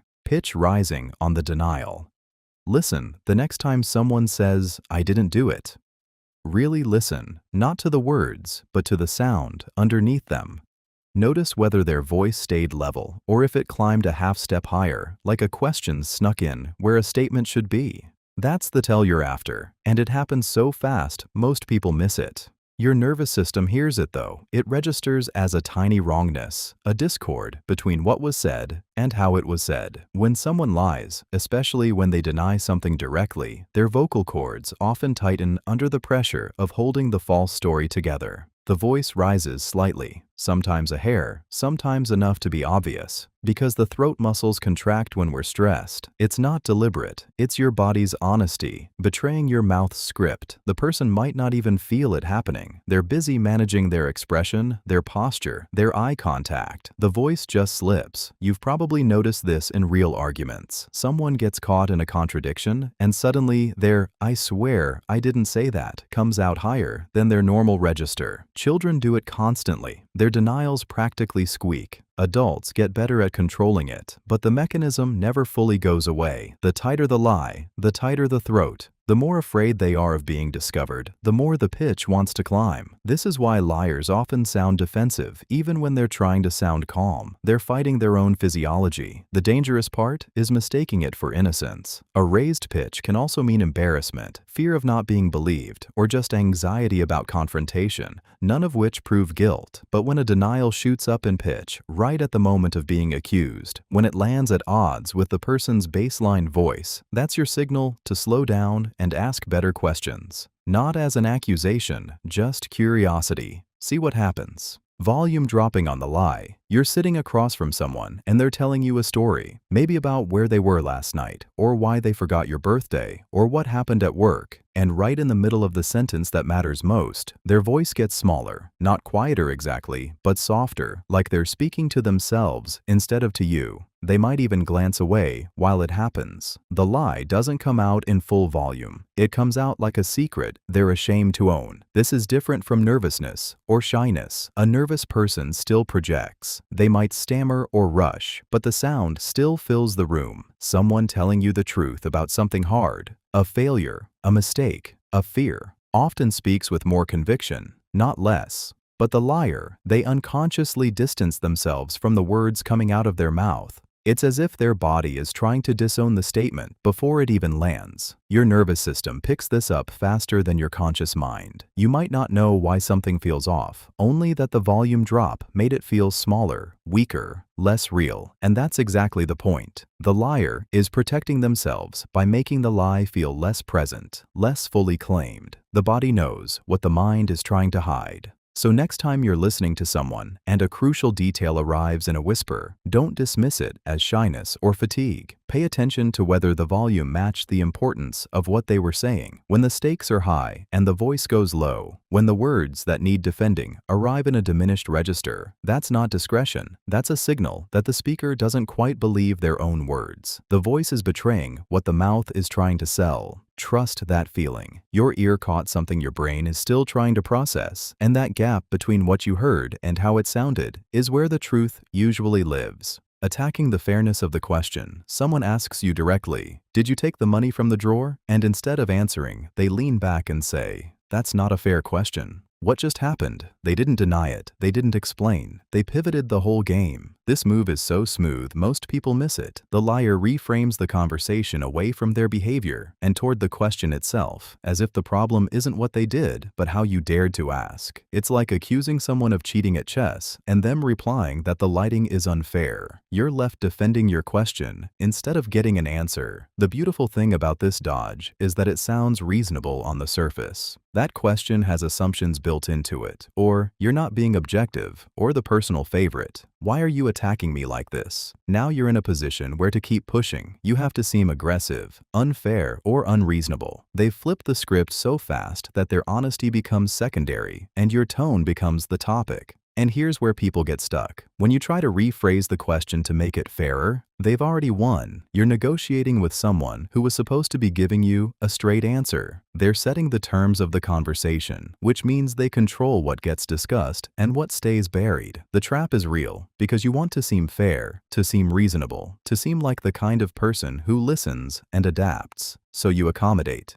You soften, you rephrase, and they keep moving the goalposts, stretching the dance until you've forgotten what you even asked. If someone genuinely doesn't understand a question, they ask for clarification. That's honest confusion. But when someone attacks the fairness of the question itself, pause hard. That's not confusion asking. That's redirection with teeth, and it almost always means they're buying time to decide what lie to tell next. Don't re-ask. Notice the pattern and decide if this is someone you should trust with anything that matters. Attacking attacking your character instead. You corner someone with a question they don't want to answer, and instead of addressing what you asked, they suddenly know everything about your flaws. You're defensive. You're selfish. You've always been like this. The conversation goes from, "Did you take the money?" to, "You're the kind of person who always assumes the worst." It's jarring, like they switched the entire game. That switch is the tell. When someone deflects by turning you into the problem, they're betting you'll get so busy defending yourself that you forget what you were actually asking. It works because character attacks hurt. Your reputation matters, your self-image matters, and now you're emotionally activated, which means your critical thinking just went offline. The liar knows this. They've learned that if they can make it about who you are instead of what they did, the original question becomes secondary noise. You end up apologizing for being too suspicious instead of getting an answer. What makes this maneuver extra slick is that it doesn't require them to construct an elaborate false story. They just need to redirect your attention and let your own insecurity do the work. You start examining yourself, wondering if you really are too judgmental, too quick to accuse, too paranoid. Sometimes you even convince yourself that you're the one being unfair. And while you're in that spiral, the actual lie sits safe and untouched in the corner. The next time someone responds to a direct question by attacking who you are, try staying still. Don't defend yourself yet. Notice it happening. That instinct to counterattack or justify.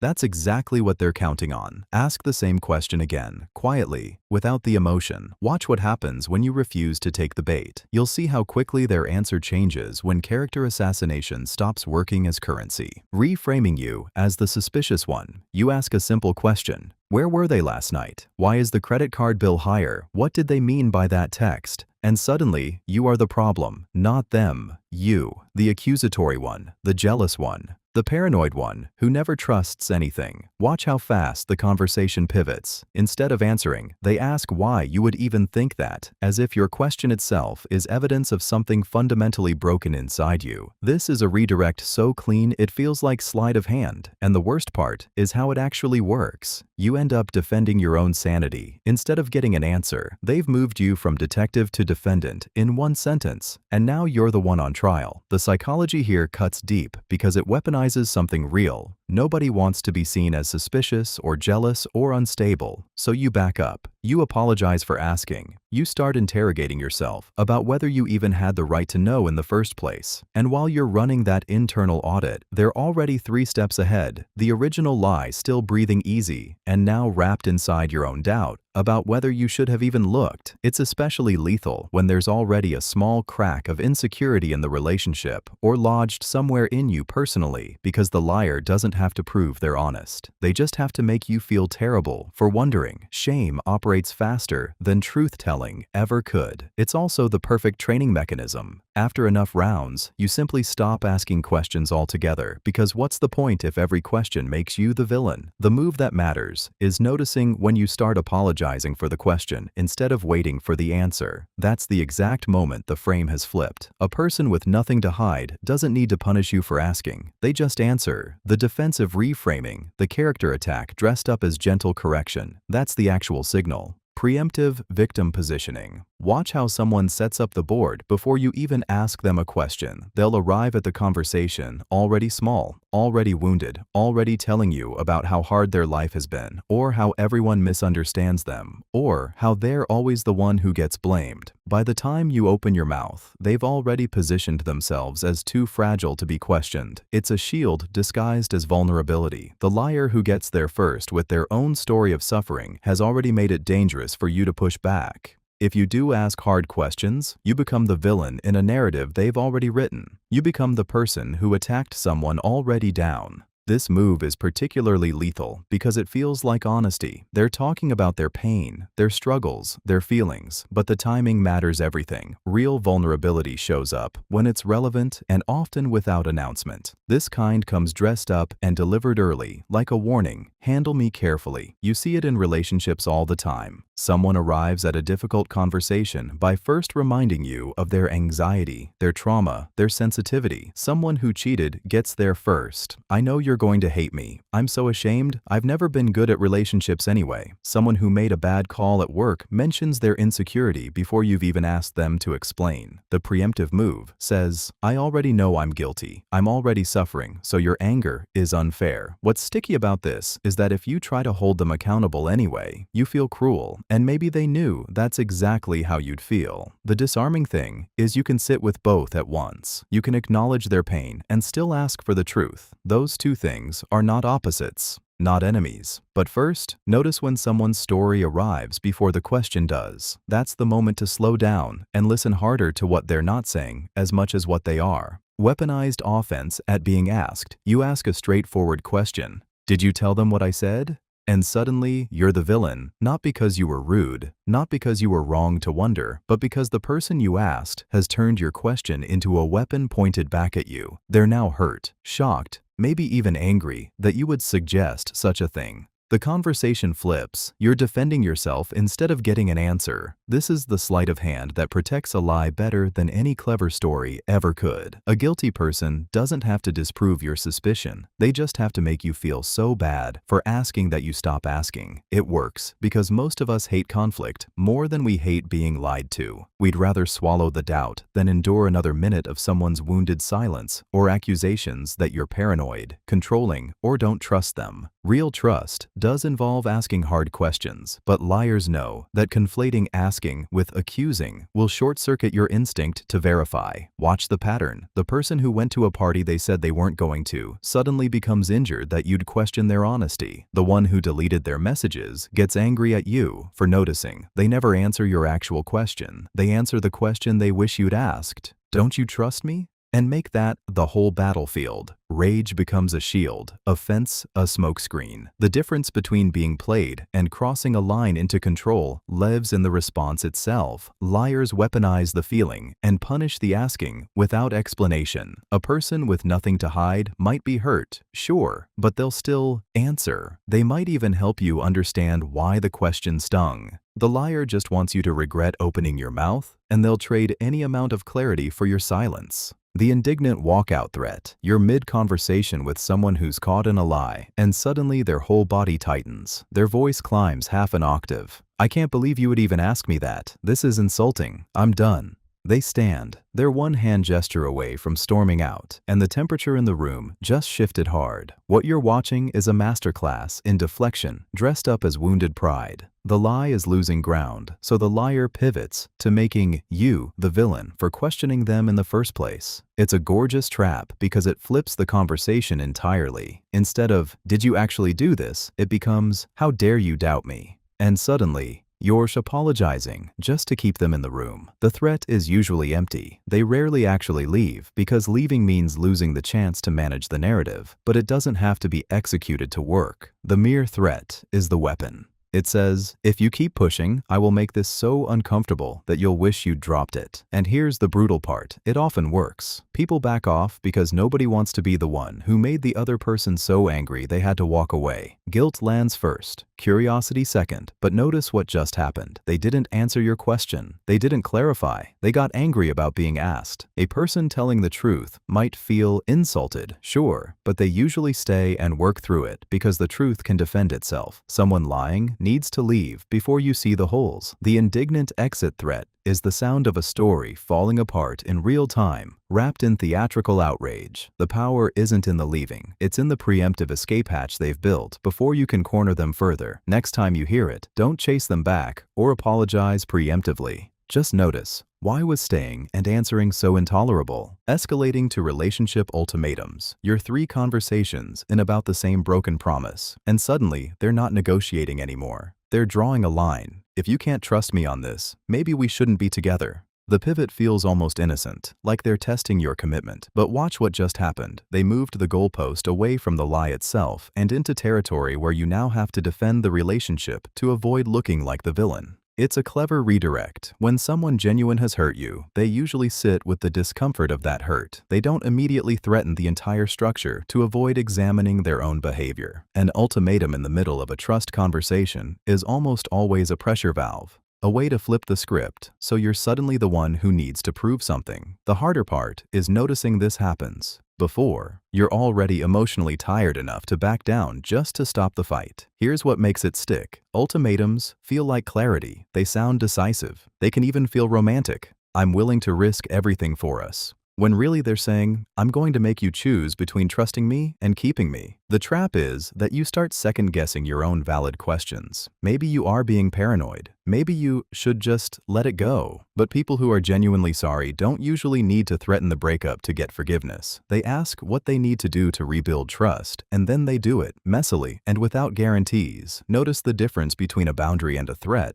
Real boundaries protect you. Ultimatums protect them from consequences. If someone keeps pulling the relationship card to dodge accountability, you're not looking at someone in crisis. You're looking at someone who's learned that fear works better than honesty. The pattern matters more than the single threat. Watch whether they return to it when you push back on anything that requires them to change. That's your signal. Filibustering with tangents. You ask someone a direct question and they suddenly remember a story about their cousin's wedding, which reminds them of a restaurant in Portland, which gets them talking about sourdough. And by the time they circle back, if they circle back, you've forgotten what you even asked. That spiral isn't absent-mindedness. It's a smoke machine, and you're watching it work in real time. When someone has something to hide, the easiest path isn't silence, it's noise. Noise feels like conversation. It feels natural. It feels like they're actually trying to answer you, just getting distracted by a wandering mind. But watch the pattern. The more central the question hits, the longer the tangents get. Ask someone where they were that night, and suddenly they're deep into a 15-minute monologue about traffic patterns. Ask if they spent the money, and they've pivoted to their childhood financial trauma. The brain does this automatically under pressure. Lying activates a kind of cognitive load. Your working memory is holding the false story, monitoring for contradictions, watching the listener's face for skepticism, adding something true, a real detail about Portland, an actual memory, makes the whole thing feel more honest while buying time to construct the next piece. It's why the tangent never feels random to them. It feels like they're being helpful, elaborating, giving you context and depth.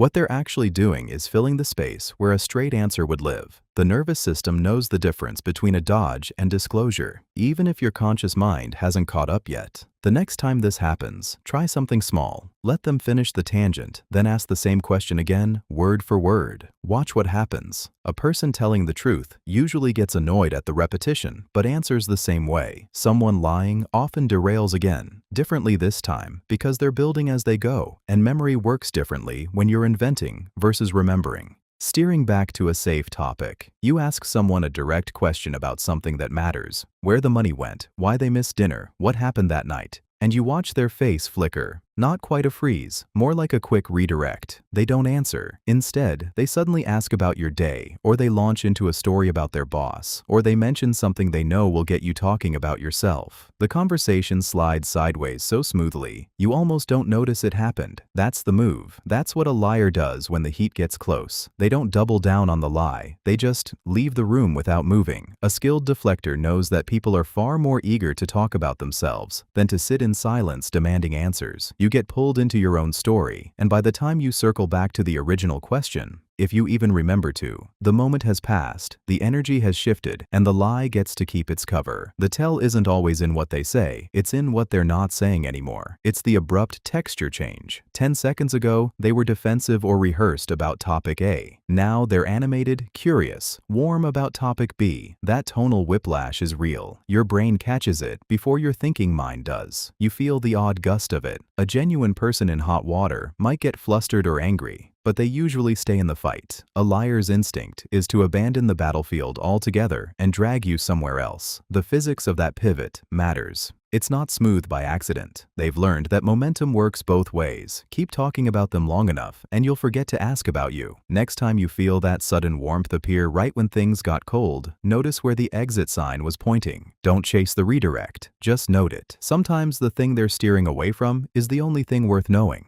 Humor deployed to dissolve tension. You're in a conversation that feels sticky. Someone's been evasive, their story doesn't quite line up, and the air has gone a little cold. Then suddenly, they crack a joke. Maybe it lands, maybe it doesn't, but watch what happens next. The tension lifts, everyone laughs, the awkward moment dissolves, and the question you were about to ask never gets asked. This is not accident. Humor is a reset button, and liars know how to press it. When the pressure builds, when your skepticism starts to show, a well-timed laugh can redirect the whole room's attention away from what was just said and toward the feeling of camaraderie. It's a psychological escape hatch. The thing is, we want to laugh. Laughter feels good. It signals safety and connection. So when someone makes you laugh at exactly the moment you are about to press them on something, your brain stops running the interrogation and starts running the bonding script instead. You're no longer in scrutiny mode. You're in "this person is fun" mode. And that shift is almost invisible to you in real time. The liar's advantage here is that they're not being crude or obvious about it. They're not saying, "Don't believe me." They're just making you feel something other than doubt. A self-deprecating joke especially works because it feels like vulnerability, like they're letting you in on the mess.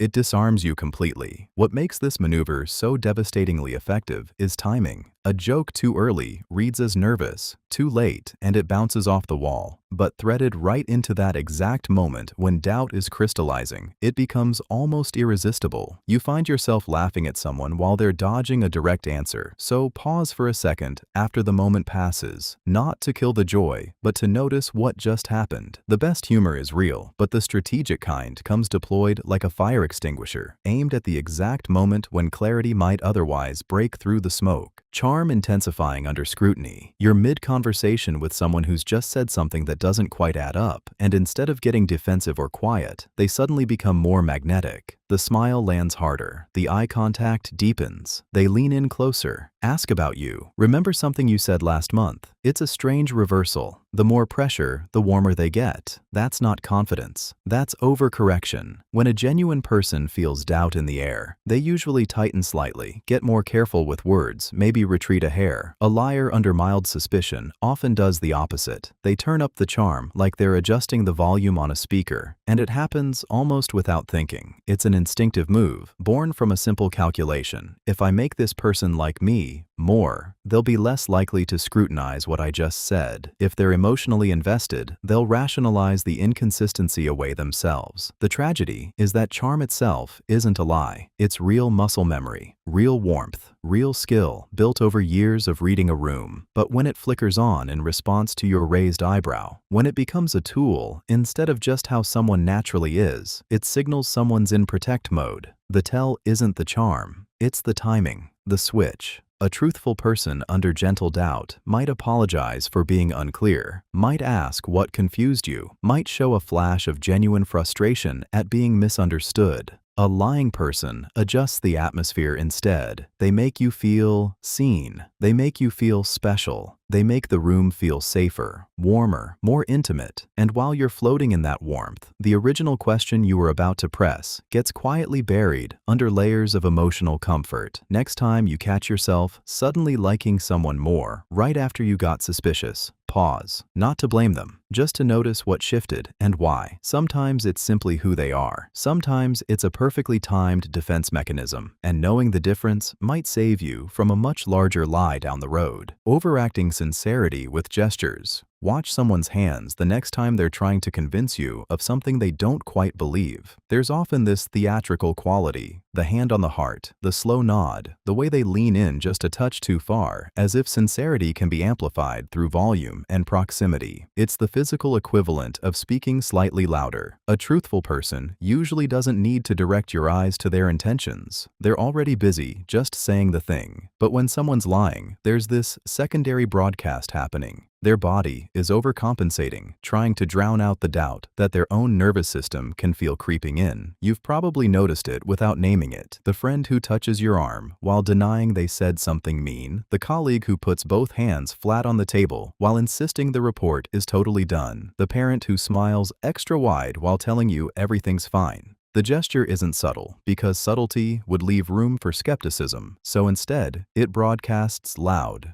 Look at me. Look at how sincere I'm being. Notice my seriousness. my concern, my trustworthiness. It's almost as if they're performing sincerity rather than simply being it. The real tell isn't the gesture itself, it's the intensity mismatch between the message and the drama. When what someone is saying is genuinely true and stakes are low, their hands are usually just along for the ride. But when the lie is fragile and the stakes feel high, the body gets enlisted. It becomes part of the sales pitch. So, next time someone's trying to convince you, don't watch their face. Watch whether their hands are relaxed or whether they're being deployed like props in a one-person show. That gap between authentic communication and performed certainty is where doubt lives, and your instinct to notice when the performance feels bigger than the truth it's supposed to be selling is your most reliable compass. Hand-on-heart theatrics. Watch someone place a hand over their chest and say, "I swear, I'm telling you the truth." And notice how the gesture reads like a line from a script. There's something almost cinematic about it. The way their fingers press just firmly enough to seem sincere. The way their eyes lock onto yours for proof of belief. A real, unprompted moment of honesty doesn't usually need a hand-on-heart flourish. It just sits there, quiet and undecorated. But when someone's lying and they feel the weight of that lie pressing down, sometimes they reach for the oldest prop in the book, a physical appeal to their own heart, as if touching their chest will somehow convince you that their insides match their words. The lie lives in the gap between what they're saying and how hard they're trying to sell it. You've probably felt this in your own body before. Someone tells you something simple and true, and they don't need to prove anything. They just tell you. But catch someone mid-fabrication and watch how the theatrics pile up. The hand on the heart, the raised voice, the slight tremor that makes them seem more earnest, the way they rush to fill any silence before you can ask a question. They're not lying to you. They're performing sincerity at you, staging a version of conviction they think will land. The real tell isn't the gesture itself. It's that they felt compelled to perform it at all. Genuine conviction doesn't audition for your approval. It exists whether you believe it or not, whether you're watching or not. So next time you see that hand drift toward the chest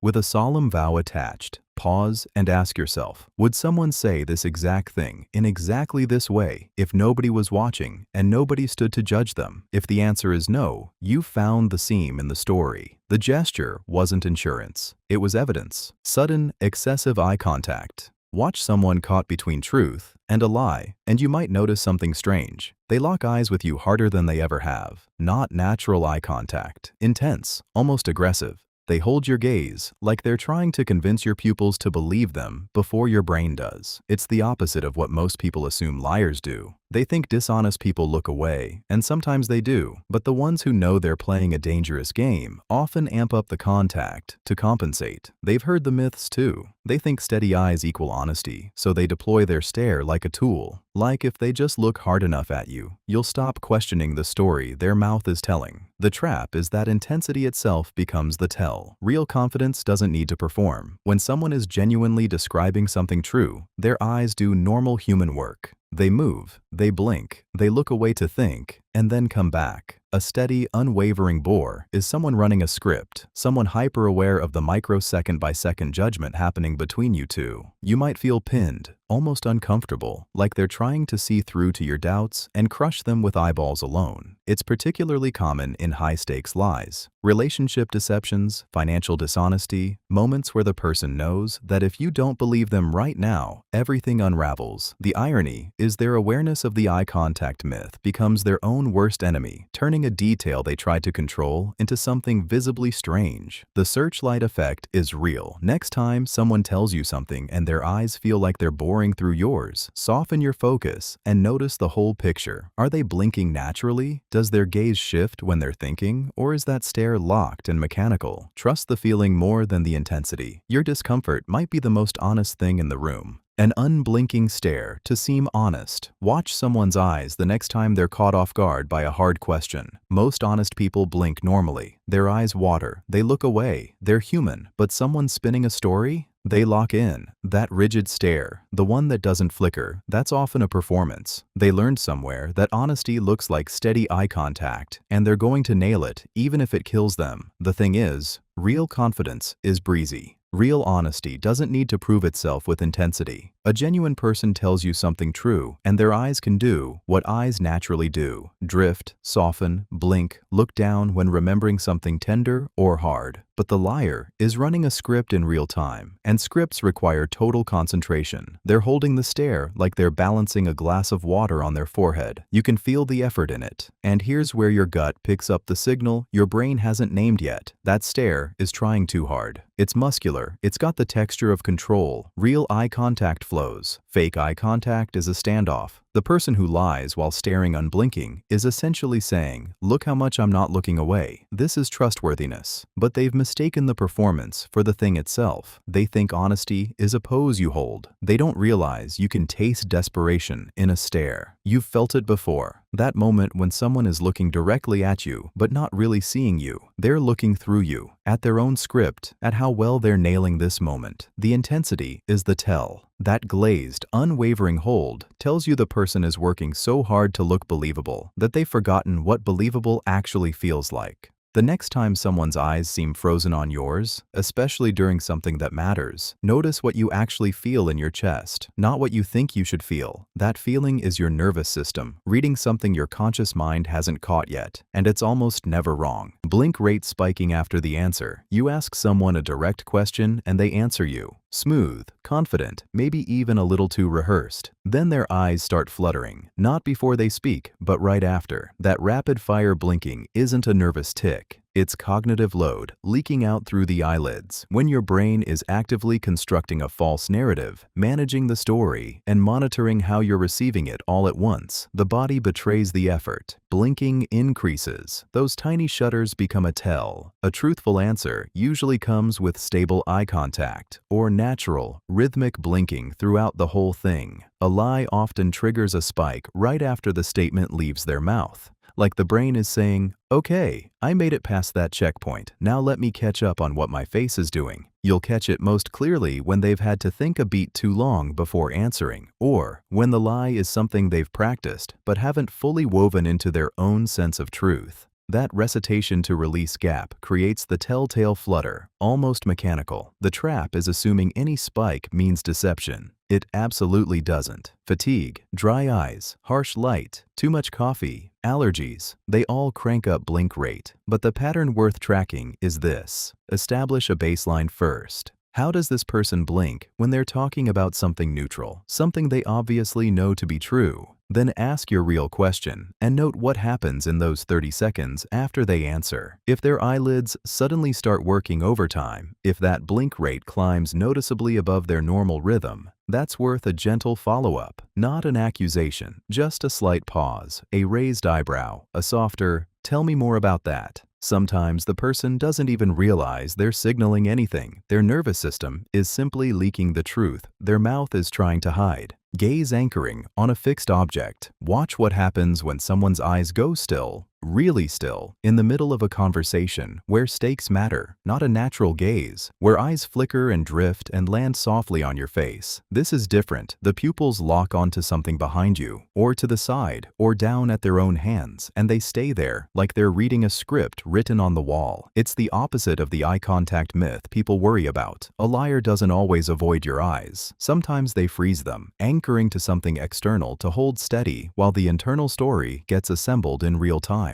You see this in job interviews when someone's being asked about a gap in their resume, or in relationships when the question gets too close to something true they don't want to admit. The anchor gives the mind a tiny platform, a place to grip while the lie gets constructed, checked, and released. It's subtle enough that most people miss it, but the pattern becomes unmissable once you're tuned to it. The question lands, and suddenly the gaze goes elsewhere and hardens. The nervous person fidgets and looks away. Eye contact wavers. The liar, they find an object and glue themselves to it. The difference matters because one is anxiety about being watched and the other is anxiety about what's being said. When you notice someone's eyes lock onto something fixed during an uncomfortable question, try this. Pause and stay quiet for a beat longer than feels natural. Don't look away first. Liars counting on the anchor often break the freeze themselves when the silence stretches, and that's when the truth usually cracks. The eyes themselves aren't the tell. It's the stillness that isn't supposed to be there, the unnatural grip that betrays the mind working harder than it should be. That locked stare is a window into the machinery underneath, the moment when composure costs more than it should.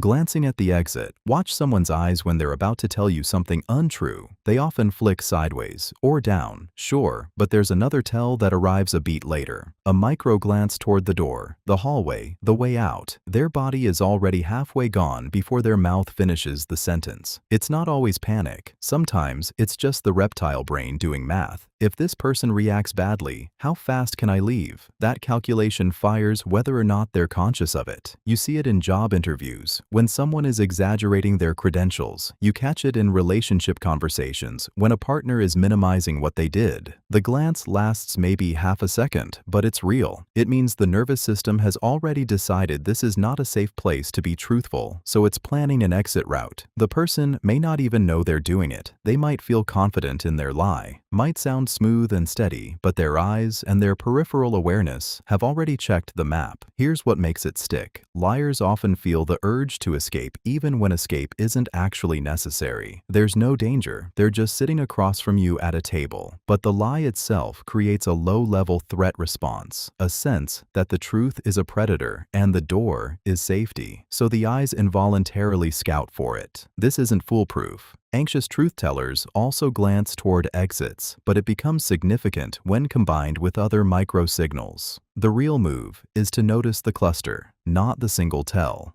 Someone who leans away, shortens their answers, lowers their voice, and glances toward the exit is painting a picture your gut already knows how to read. Next time you're in a conversation where something feels off, don't stare at their face. Expand your view. Watch the whole body. Watch where attention goes when words aren't there. The exits people choose, even when they stay, tell you everything. Turning the torso away from you. Watch someone's chest and shoulders the next time they say something they don't quite mean.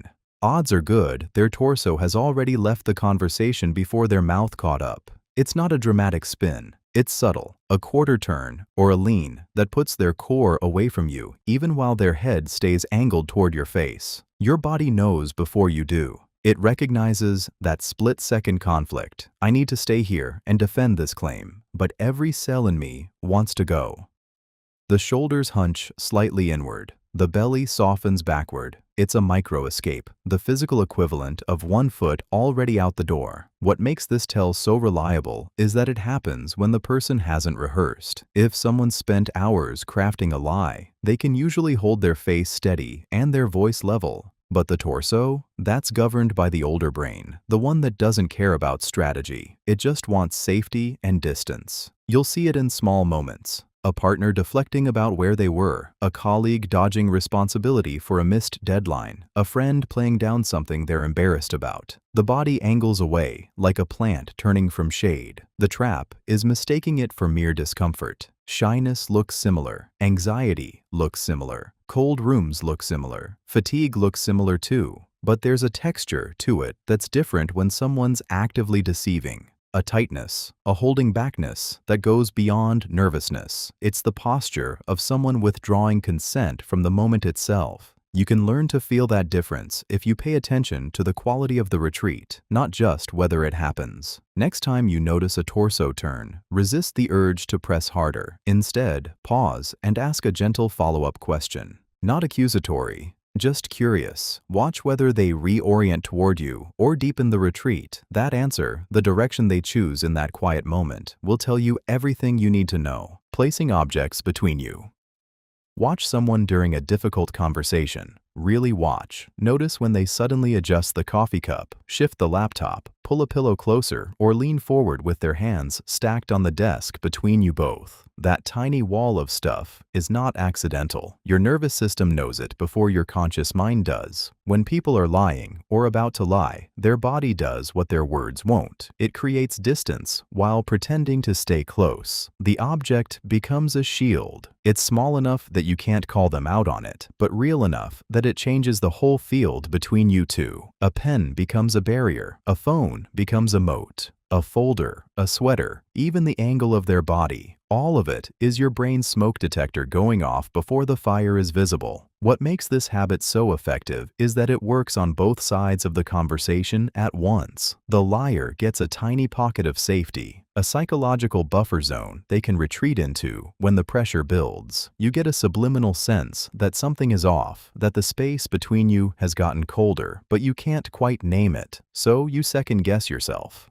You keep talking to fill the silence. You lean in harder, trying to close the gap they've created, and they retreat further into their objects, their prepared answers, their rehearsed expressions. The next time you're in a room with someone and the conversation starts feeling slippery, pay attention to the furniture and the props. Are they building a wall? Are they holding something like it's evidence? Are they hiding their hands? Are they suddenly very interested in organizing something that was fine 5 minutes ago? Your gut is already reading the room. Trust it. That little placement of objects is often the first honest thing they've done all conversation. They're just not using words to say it. Barrier building with the arms. Watch someone's arms the next time they say something they don't quite believe. Not always, because some liars are trained performers who've smoothed their deception into muscle memory, but enough of them will do this small, almost invisible thing. Fold across their chest, cross their forearms, hug their ribs, or grip their own elbows like they're holding themselves together. It's like they're building a fence between their words and yours. And your nervous system notices this before your conscious mind ever catches up. That crossed arm posture isn't a sign of confidence. It's a sign of self-protection, a body's quiet rebellion against the story the mouth is telling. When we feel exposed, when we're about to say something that contradicts what we've said before, or what we actually believe, or what we think you believe, the body sometimes stages a small uprising. It literally closes off. The arms come in like a shield. You see it at the poker table, in the break room, when someone denies they took the last coffee, in couples therapy when one partner swears nothing is wrong, in job interviews when candidates talk about why they left their last position. Not every liar does it though. Some lean forward with theatrical accessibility, hands open and relaxed, all performance. But the ones who are uncomfortable in their own deception, who haven't yet woven the lie tight enough to feel natural, they often betray themselves this way. A small physical protest against the words coming out. Here's the trap that catches most people. You might also cross your arms because you're cold, or because that's how you naturally sit, or because you're thinking hard about something absolutely true. Context is everything, but when you notice it paired with hesitation, eye contact that flickers away, a slight tremor in the voice, or a delay before speaking, that's when the barrier becomes worth your attention. The next time you catch yourself doing it, pause and ask what you're protecting. The answer often tells you everything. Self-soothing neck touching. Watch someone's hand drift to their neck while they're telling you something they don't quite believe themselves. Not a nervous fidget. This is slower, almost gentle. They're stroking the side of their neck, sometimes rubbing the back of it, the way you might comfort a child. It's such a small gesture that you almost miss it, but your nervous system doesn't. Your body sees the stress signal even when their words are steady. The neck is packed with nerve endings and blood vessels. It's one of the most vulnerable parts of your body, and touching it is like a built-in pressure release valve when your own words are creating internal friction. When someone lies, especially to someone they care about, there's a micro-conflict happening inside them. Their conscious mind is speaking the script, but their body is screaming that something is wrong. That hand to the neck isn't a tell. It's proof of the split. They're literally self-soothing the discomfort of the deception. You'll see it more when the lie matters. When it's not a casual, your haircut looks great, but something with stakes. A partner explaining where they were. A colleague describing their involvement in a mistake. A friend saying they didn't hear the text. The touching usually starts when they begin the sentence, or just as they hit the part that costs them something to say. It's like their hand is trying to quiet the alarm bells their nervous system is ringing. The tricky part is that some people touch their necks out of habit, or because it's just comfortable, so this isn't a slam dunk tell on its own. But pair it with the other signals: the slight tightness in their jaw, the lag before answering, the lack of conviction in their own voice, and suddenly, you're reading a much clearer story. Your job is simply to notice, not to call it out immediately, but to let it make you curious instead of certain. Ear tugging while denying. Watch someone's hand drift up to their ear the moment you ask them if they did it. If they took the money, forgot the promise, or said something cruel behind your back, that small tug is almost never about an itch. Your nervous system doesn't usually decide your ear needs scratching right at the exact second your brain is working overtime to keep a story straight. The ear pull happens because lying creates a genuine discomfort in the body, a kind of internal pressure that needs releasing. It's self-soothing, the way a kid touches their own arm when they're scared. And the fascinating part is that the person doing it rarely knows they're doing it at all. They're focused on their words, on making the denial sound solid, on meeting your eyes just long enough but not too long, on keeping their voice level. Their hands are supposed to be free to reinforce the story, but the body has other plans. It betrays the script. This is why liars sometimes look like they're fighting themselves, because they are. There's a real conflict happening between what they're saying and what their nervous system knows to be true. The ear tug is especially telling because it's so small, so easy to miss if you're not watching for it. Unlike a big gesture or a sudden flinch, it's a whisper of discomfort, and it often repeats.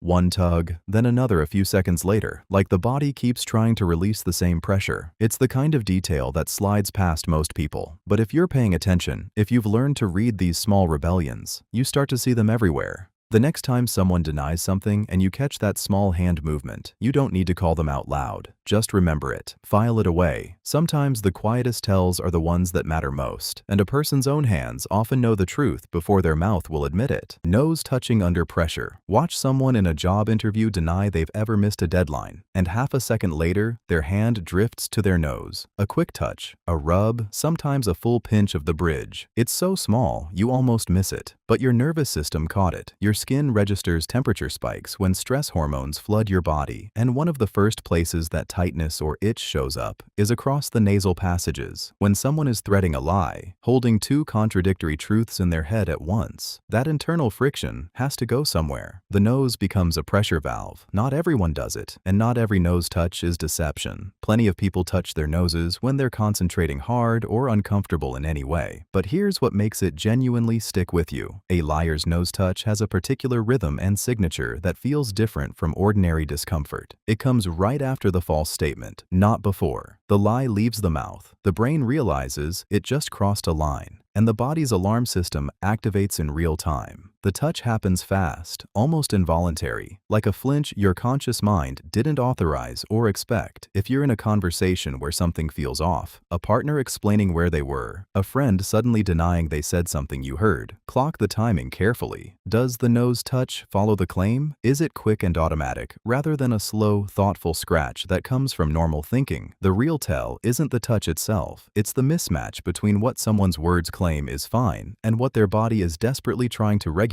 or calm down. Your job isn't to call it out loud. That usually backfires badly and shuts the conversation down fast. Instead, let that tiny gesture sharpen your own antenna and intuition. You just got handed a reason to listen harder, to ask gentler follow-up questions, to notice whether the story holds or starts unraveling at the edges. Trust the small things your eyes catch before your brain catches up. Covering the mouth mid-sentence. Watch someone start to say something, then their hand flies up and covers their mouth like they're catching a secret mid-air. It happens fast, almost automatic, and most people miss it because they're busy listening to the words that actually made it out. That hand is not politeness. That hand is your nervous system saying, "Wait, I almost told you something I shouldn't." The brain knows the mouth is about to betray the lie, so the body slams on the brakes. You see this a lot when someone is explaining why they were late, or why they haven't called, or where the money went. The story starts smooth. Then suddenly there's a palm pressed against their lips, like they're holding back floodwater.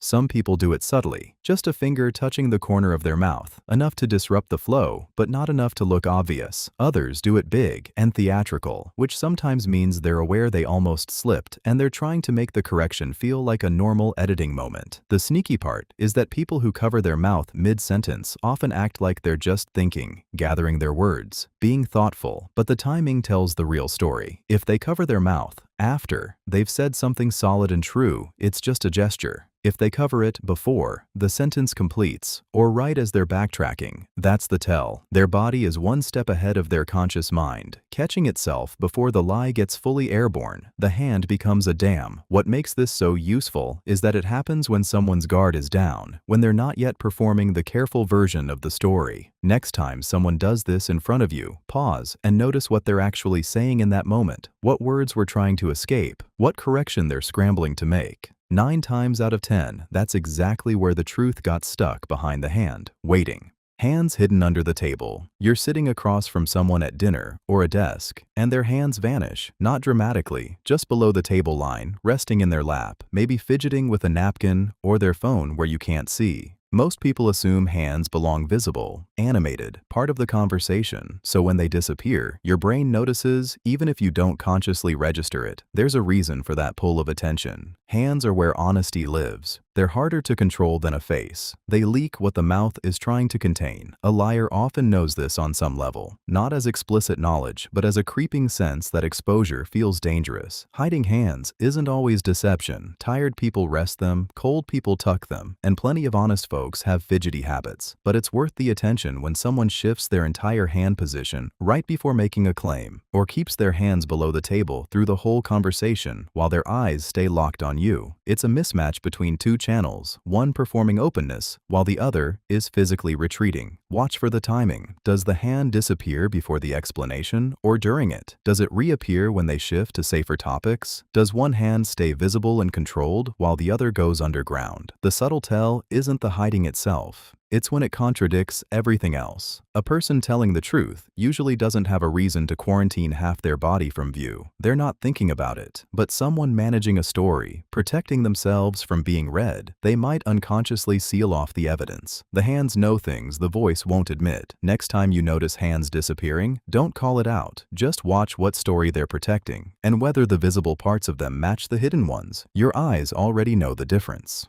Palms turned downward when asserting. Watch someone's hands the next time they make a claim they actually believe in. A person defending the truth tends to open their palms upward, fingers spreading slightly. It's a small broadcast of openness, a gesture that says, "Here, look, I have nothing to hide." But when someone pushes their palms down flat while insisting something is true, something else is happening beneath the words. That downward press, that subtle suppression, often comes from someone trying to force conviction into their own voice first, trying to convince themselves before they can convince you. It's the physical equivalent of stamping a document you're not sure about. The liar often doesn't realize they're doing it because the gesture isn't about deception, it's about control. They're pressing down on doubt, on the tremor in their own certainty, trying to anchor their story to solid ground. You might see it paired with a harder jaw, a slight lean back, or a tightness around the eyes. The whole body conspiring to project groundedness they don't quite feel. Here's what matters though. Not every downward palm means dishonesty. Dominance, authority, certainty all live there too. A surgeon explaining a procedure might press down for emphasis and credibility. A coach laying down ground rules will too, but the liars add something extra. A rigidity to the gesture, a repetition, a quality of overemphasis that feels like they're trying to push the words deeper into you, to make you believe something they themselves haven't fully bought. It's the difference between someone setting a fact on a table and someone hammering it down with unnecessary force. The next time someone makes a big claim and their palms stay low and flat, don't accuse them. Just notice. Pay attention to what they feel the need to control. What part of their story requires that downward push, where the pressure gets heavier? That small observation might be the thread that unravels everything. Gestures arriving after the words. Watch someone say, "I'm totally fine with your decision," and then their hands drop. Watch them say, "I didn't see that coming," and then their eyebrows lift. There's a split-second gap, almost invisible unless you're looking for it, where the body reveals what the mouth is hiding. When gestures come late, it means the words were rehearsed first. The gesture is an afterthought, a patch job, a body finally catching up to a lie that already left the lips. Real emotion moves first. The words follow naturally, like a wave and its crest. But deception works backward. The person has to construct the sentence, deliver it, and only then does their nervous system give itself away with a shrug or a fake smile that arrives just a beat too slow. You see this in corporate settings all the time. Someone says, "I'm excited about this project," while their shoulders stay frozen. You see it in relationships when someone claims they're not upset, but their arms cross 2 seconds later, like a gate slamming shut. The gap between words and body language is where doubt lives. It's not that the gesture is wrong, it's that it's disconnected, like dubbed dialogue that doesn't quite sync with the actor's lips. The real tell isn't even the gesture itself, it's that hesitation, that lag time, where the brain had to construct something false and the body had to remember what it was supposed to do, which takes longer than authenticity ever does. The nervous system doesn't lie as fast as the mouth can speak. Your body has no script, it moves on instinct, on truth, on what your system already knows, before your mouth opens.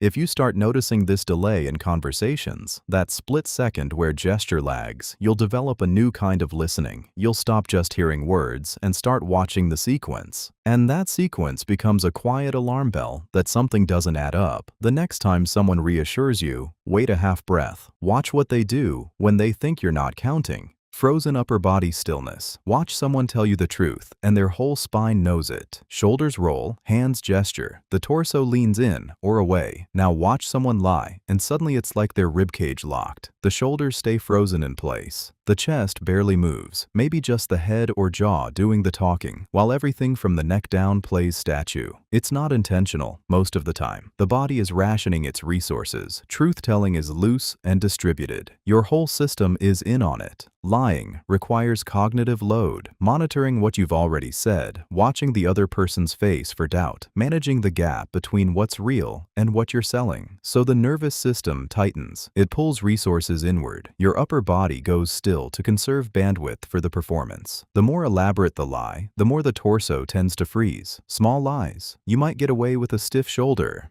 Big ones, the whole trunk goes to stone. This is why liars often look uncomfortable even when they're speaking calmly. They're comfortable in their words, uncomfortable in their body. You're not looking for a twitch or a tell. You're looking for the absence of the natural sway and gesture that should be there. A real conversation has rhythm. A false one has silences tucked inside the sentences, dead zones where movement should be. The trap is overthinking it. Someone could be frozen because they're tired, anxious about something else entirely, or just naturally still. But when you're listening and something feels rehearsed, like they're reciting rather than remembering, check their spine. If the neck and jaw are active, but the shoulders and chest have checked out, that's your signal to slow down and ask a clearer question. Not accusatory, just slower, more open, more curious. Because the moment they drop their guard, the whole body will relax again, and you'll feel the difference the way you feel someone finally exhale into relief, the tension draining down and out. Feet pointing toward the door. Watch someone's feet next time they're telling you something that doesn't quite land, especially in those moments when the words sound smooth, but the air feels thick. Bodies are terrible liars, and feet might be the worst gossips in the room, because they don't answer to the conscious mind the way a rehearsed smile does. When someone's feet are angled toward the exit, their nervous system already checked out 3 sentences ago. Even though their mouth keeps moving like nothing's wrong, they're still talking, still performing the commitment, but their toes are pointing like a compass needle toward the door, toward escape velocity. You see it everywhere once you start noticing. Airport goodbyes that run too long, office conversations getting stale, relationship talks where one person is already mentally packing. What makes this especially revealing is that most people never catch it, so they never correct for it, never adjust their stance to match their story. Their conscious mind is fully invested in the narrative, but their feet are already gone. A therapist or negotiator will tell you this signal is brutally hard to fake because it lives in the survival brain itself, wired so deep that discipline can't easily override it. Try pointing your toes away from an exit when you're terrified or desperate to leave. It takes real control, which is exactly why it works as a tell. When someone's words say, "I'm completely invested in this conversation," but their feet say, "I'm one excuse away from vanishing," you're watching a genuine split in the nervous system unfold in real time. Not everyone who wants to leave is lying, of course, but someone who's lying often wants to leave because they're holding tension, because the story feels shaky under their own feet, because staying means risking a follow-up question they can't answer. Watch for that mismatch between the commitment in their voice and the retreat in their body. That gap is where the real information lives, and it's one of the cleanest reads you'll ever get. Restless legs beneath a calm face. You're sitting across from someone in a meeting or a quiet room, and they're nodding, making eye contact, speaking in measured tones, the picture of composure. But under the table, their leg is bouncing. Tap, tap, tap. Fast, rhythmic, unconscious. That's the nervous system's side door opening while the front door stays locked. The face says, "I'm fine," but the legs are sending an SOS in Morse code. Most people don't even know they're doing it, which is exactly why it matters. Your body keeps score when your voice won't. Stress, tension, the pressure of holding back the truth. These things need somewhere to go. And if the lie is tight enough in the chest and jaw, they leak out through the feet. You've probably done it yourself, sitting in a chair while explaining why you're late, why you forgot, why you didn't do the thing. The bounce starts slow and speeds up, like a heartbeat you can't control. What makes this tell so sharp is how universal it is across liars and anxious people alike. But the combination matters. Leg jiggling alone doesn't prove deception. Leg jiggling plus an unnaturally steady voice, plus a smile that doesn't reach the eyes, plus that tight grip on their coffee cup. Now you're looking at the shadow cast by real effort. The person is spending cognitive energy managing their face, their words, their tone, their breath. That leaves less juice for the small muscles, the ones that are hardest to fake because nobody thinks to practice them. Watch how much of their energy goes into staying still above the waist while the legs betray everything below. So the next time someone's story feels off, glance down without being obvious. You're not hunting for one signal. You're looking for the strain, the places where the performance is holding, but just barely, where the cracks are widest. The legs don't lie because nobody taught them how to. Feet that suddenly stop moving. Watch someone's feet when they're answering a question they don't want to answer. Most people think lying lives in the face, the eyes, the mouth, the forehead, but the body's been running on autopilot long before the brain learned how to perform innocence. Feet are the honest part. They bounce when we're excited, tap when we're impatient, shift when we're uncomfortable, pace when we're thinking through a problem. They move because movement is the body's native language, and the feet are the furthest point from conscious control. So, when feet stop entirely, when someone who was just casually rocking on their heels suddenly locks in place, something inside has hit pause. Not excitement pause, not comfortable pause, the kind of pause that happens when you've just said something your mind wants to take back. Your feet freeze because your nervous system has just registered that you've crossed a line, and every muscle is holding its breath, waiting to see if you'll get caught. The movement stops before the person even knows why. It's like their body threw a circuit breaker. Here's what makes it stick. Frozen feet often happen right after the lie lands. You ask if they borrowed money. They say no, their feet lock. Or you ask if they said that thing behind your back. They deny it. Stillness. The lie needs resources, attention, mental bandwidth, emotional regulation. And the feet are the first thing to get cut off. It's economy of effort. The brain is too busy managing the false narrative to keep the autopilot running. People can learn to fake the feet if they're practiced enough. So this isn't about absolute truth. It's about sudden shifts. Watch for the change. When the feet go from their natural rhythm to statuary stone in a single heartbeat, that's when something flipped. That moment of stillness where there should be sway is the tell. Not always proof of guilt, but always worth noting. Headshake mismatched with yes. Your friend asks if they hurt your feelings, and they say, "No, I'm fine," except their head is already moving side to side before the words finish. That little shake, that tiny rebellion of the body, happens faster than a lie can get dressed, and it's one of the most reliable signals you'll ever witness. The conscious mind is still loading the script, but the nervous system has already voted in a direction the mouth hasn't caught up to yet. What makes this particular tell so magnetic is that it contradicts in real time. Not before, not after, during. Did you take money from my wallet? No.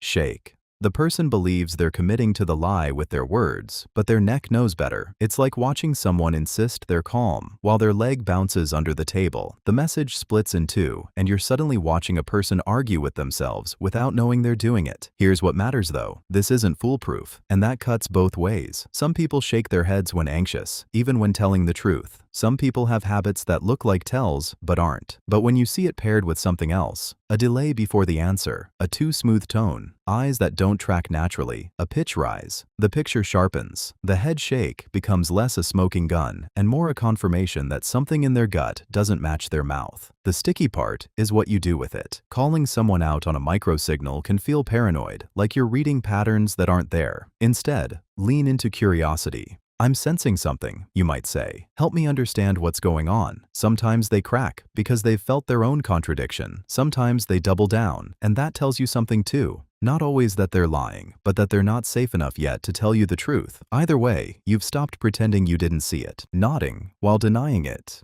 Watch someone's neck the next time they say no.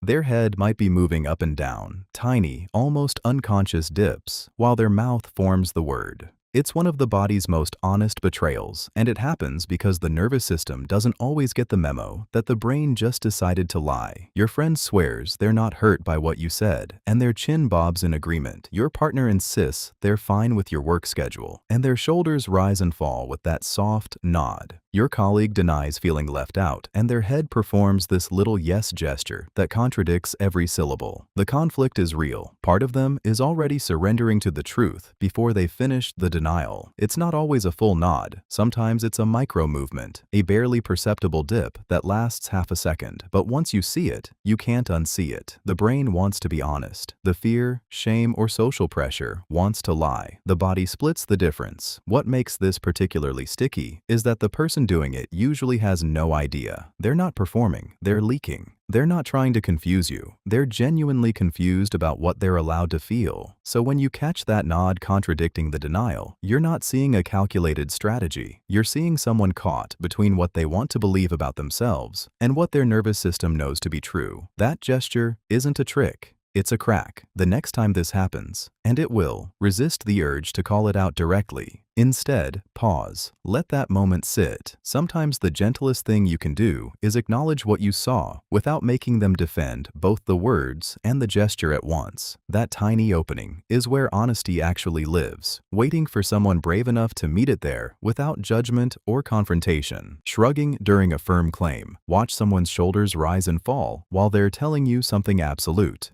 I definitely didn't tell anyone about that. Shrug. I would never do something like that. Shrug. The words say certainty. The body says something else entirely. It's one of the fastest leaks because it happens almost unconsciously. A split-second rebellion between what the mouth is selling and what the nervous system actually believes. Your gut catches it before your brain has time to translate. The shrug is interesting because it's not aggressive or evasive, like looking away or going quiet. It feels almost casual, almost innocent. But casual certainty is a straight-up contradiction. If you truly believe something, your shoulders stay steady. They anchor what your mouth is saying. A shrug is a physical question mark dressed up as a period. It's the body saying, I'm not that sure either, even while the voice is climbing to convince. Here's what makes it such a reliable tell. People who are lying often know they should sound confident, so they load their words with certainty. Absolute language, no hedging, no softness. But the shrug slips through because it's involuntary, the noise underneath the broadcast. Some people repeat this pattern in the same conversation. Firm claim, shrug, firm claim, shrug. Each one chips away at credibility because the disconnect is unmistakable. You're watching someone try to override their own body's signal. The thing that gets most people is how innocent it looks. A shrug seems almost apologetic, like they're not trying hard. But paired with that steel in the voice, it creates a jangling dissonance that your body registers even if your mind hasn't named it yet. Next time you hear a strong statement paired with that small elevation and drop of the shoulders, don't brush past it. Your discomfort isn't wrong. The person might not even realize they're doing it, but their physiology is telling you something their words are working hard to hide. That gap between what they're saying with conviction and what their shoulders are saying with doubt, that's where the truth usually lives. The asymmetric one-shoulder shrug. Your shoulders are snitching on you right now, whether you know it or not. Watch someone closely. The next time they say something they don't fully believe in, not the theatrical conscious shrug, but the real one that flickers across their frame like a nervous tick. One shoulder hikes up toward the ear, the other stays planted, and the whole gesture lasts maybe half a second before it's gone. It's almost involuntary, which is exactly why it matters. Your nervous system knows something your mouth is trying to sell, and it leaks out sideways, literally, in a movement your conscious mind didn't authorize. The asymmetric shrug is what happens when half of you wants to commit to the lie and half of you is screaming, "I don't know about this." That internal split creates a micro-expression your body can't quite suppress. Too honest to hide completely, too automatic to control. You see it when someone says they're fine, but they're not. When they swear they didn't eat the last piece of cake. When they tell you they're totally cool with your new partner, but something deeper in them resists.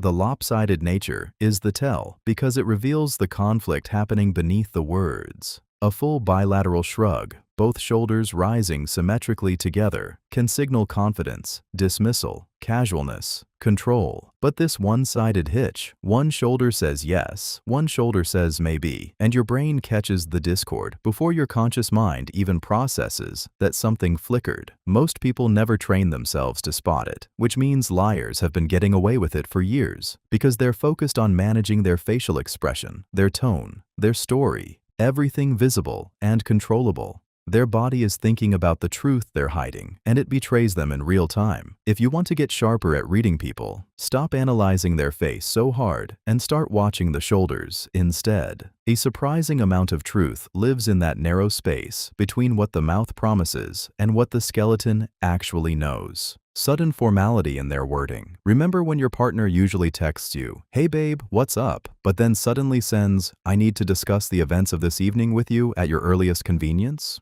That shift from casual to stiff is your nervous system waving a flag. When someone pivots from their normal rhythm into formal language, corporate speak, bigger words, longer sentences, that robotic politeness, they're not trying to sound smarter, they're trying to sound safer. Liars often unconsciously shift into a more measured, buttoned-up register because they're treating their words like landmines. Casual speech flows. It requires less cognitive load. Formal speech requires you to think about every word before it leaves your mouth, which is exactly what happens when you're constructing a story instead of reporting one. You see this in casual lies all the time. A teenager who normally says, "Yeah, whatever," suddenly replies with, "I assure you, I was at the library studying," when asked where they were. Your coworker, who usually gossips freely, suddenly responds to a question about a mistake with, "Upon reflection, I believe there may have been some miscommunication regarding the project timeline." It feels stiff because it is. They've switched from autopilot to manual control. The weird part is that this happens without them realizing it. The lying brain grabs onto formality like a life raft. It feels protective, more distance between them and the words, more room to revise if needed, more dignity if they get caught. What makes this tell so useful is that it works across contexts. Your kid, your boss, your friend, the pattern holds. So the next time someone suddenly sounds like they're reading from a legal document, notice it, not to accuse them outright, but to stay curious. Ask a follow-up question, watch if they relax back into normal speech, or get even stiffer. Listen for the rhythm shift beneath the words. The truth usually lets you breathe. The lie keeps holding its breath, and that held breath is often the loudest thing in the room.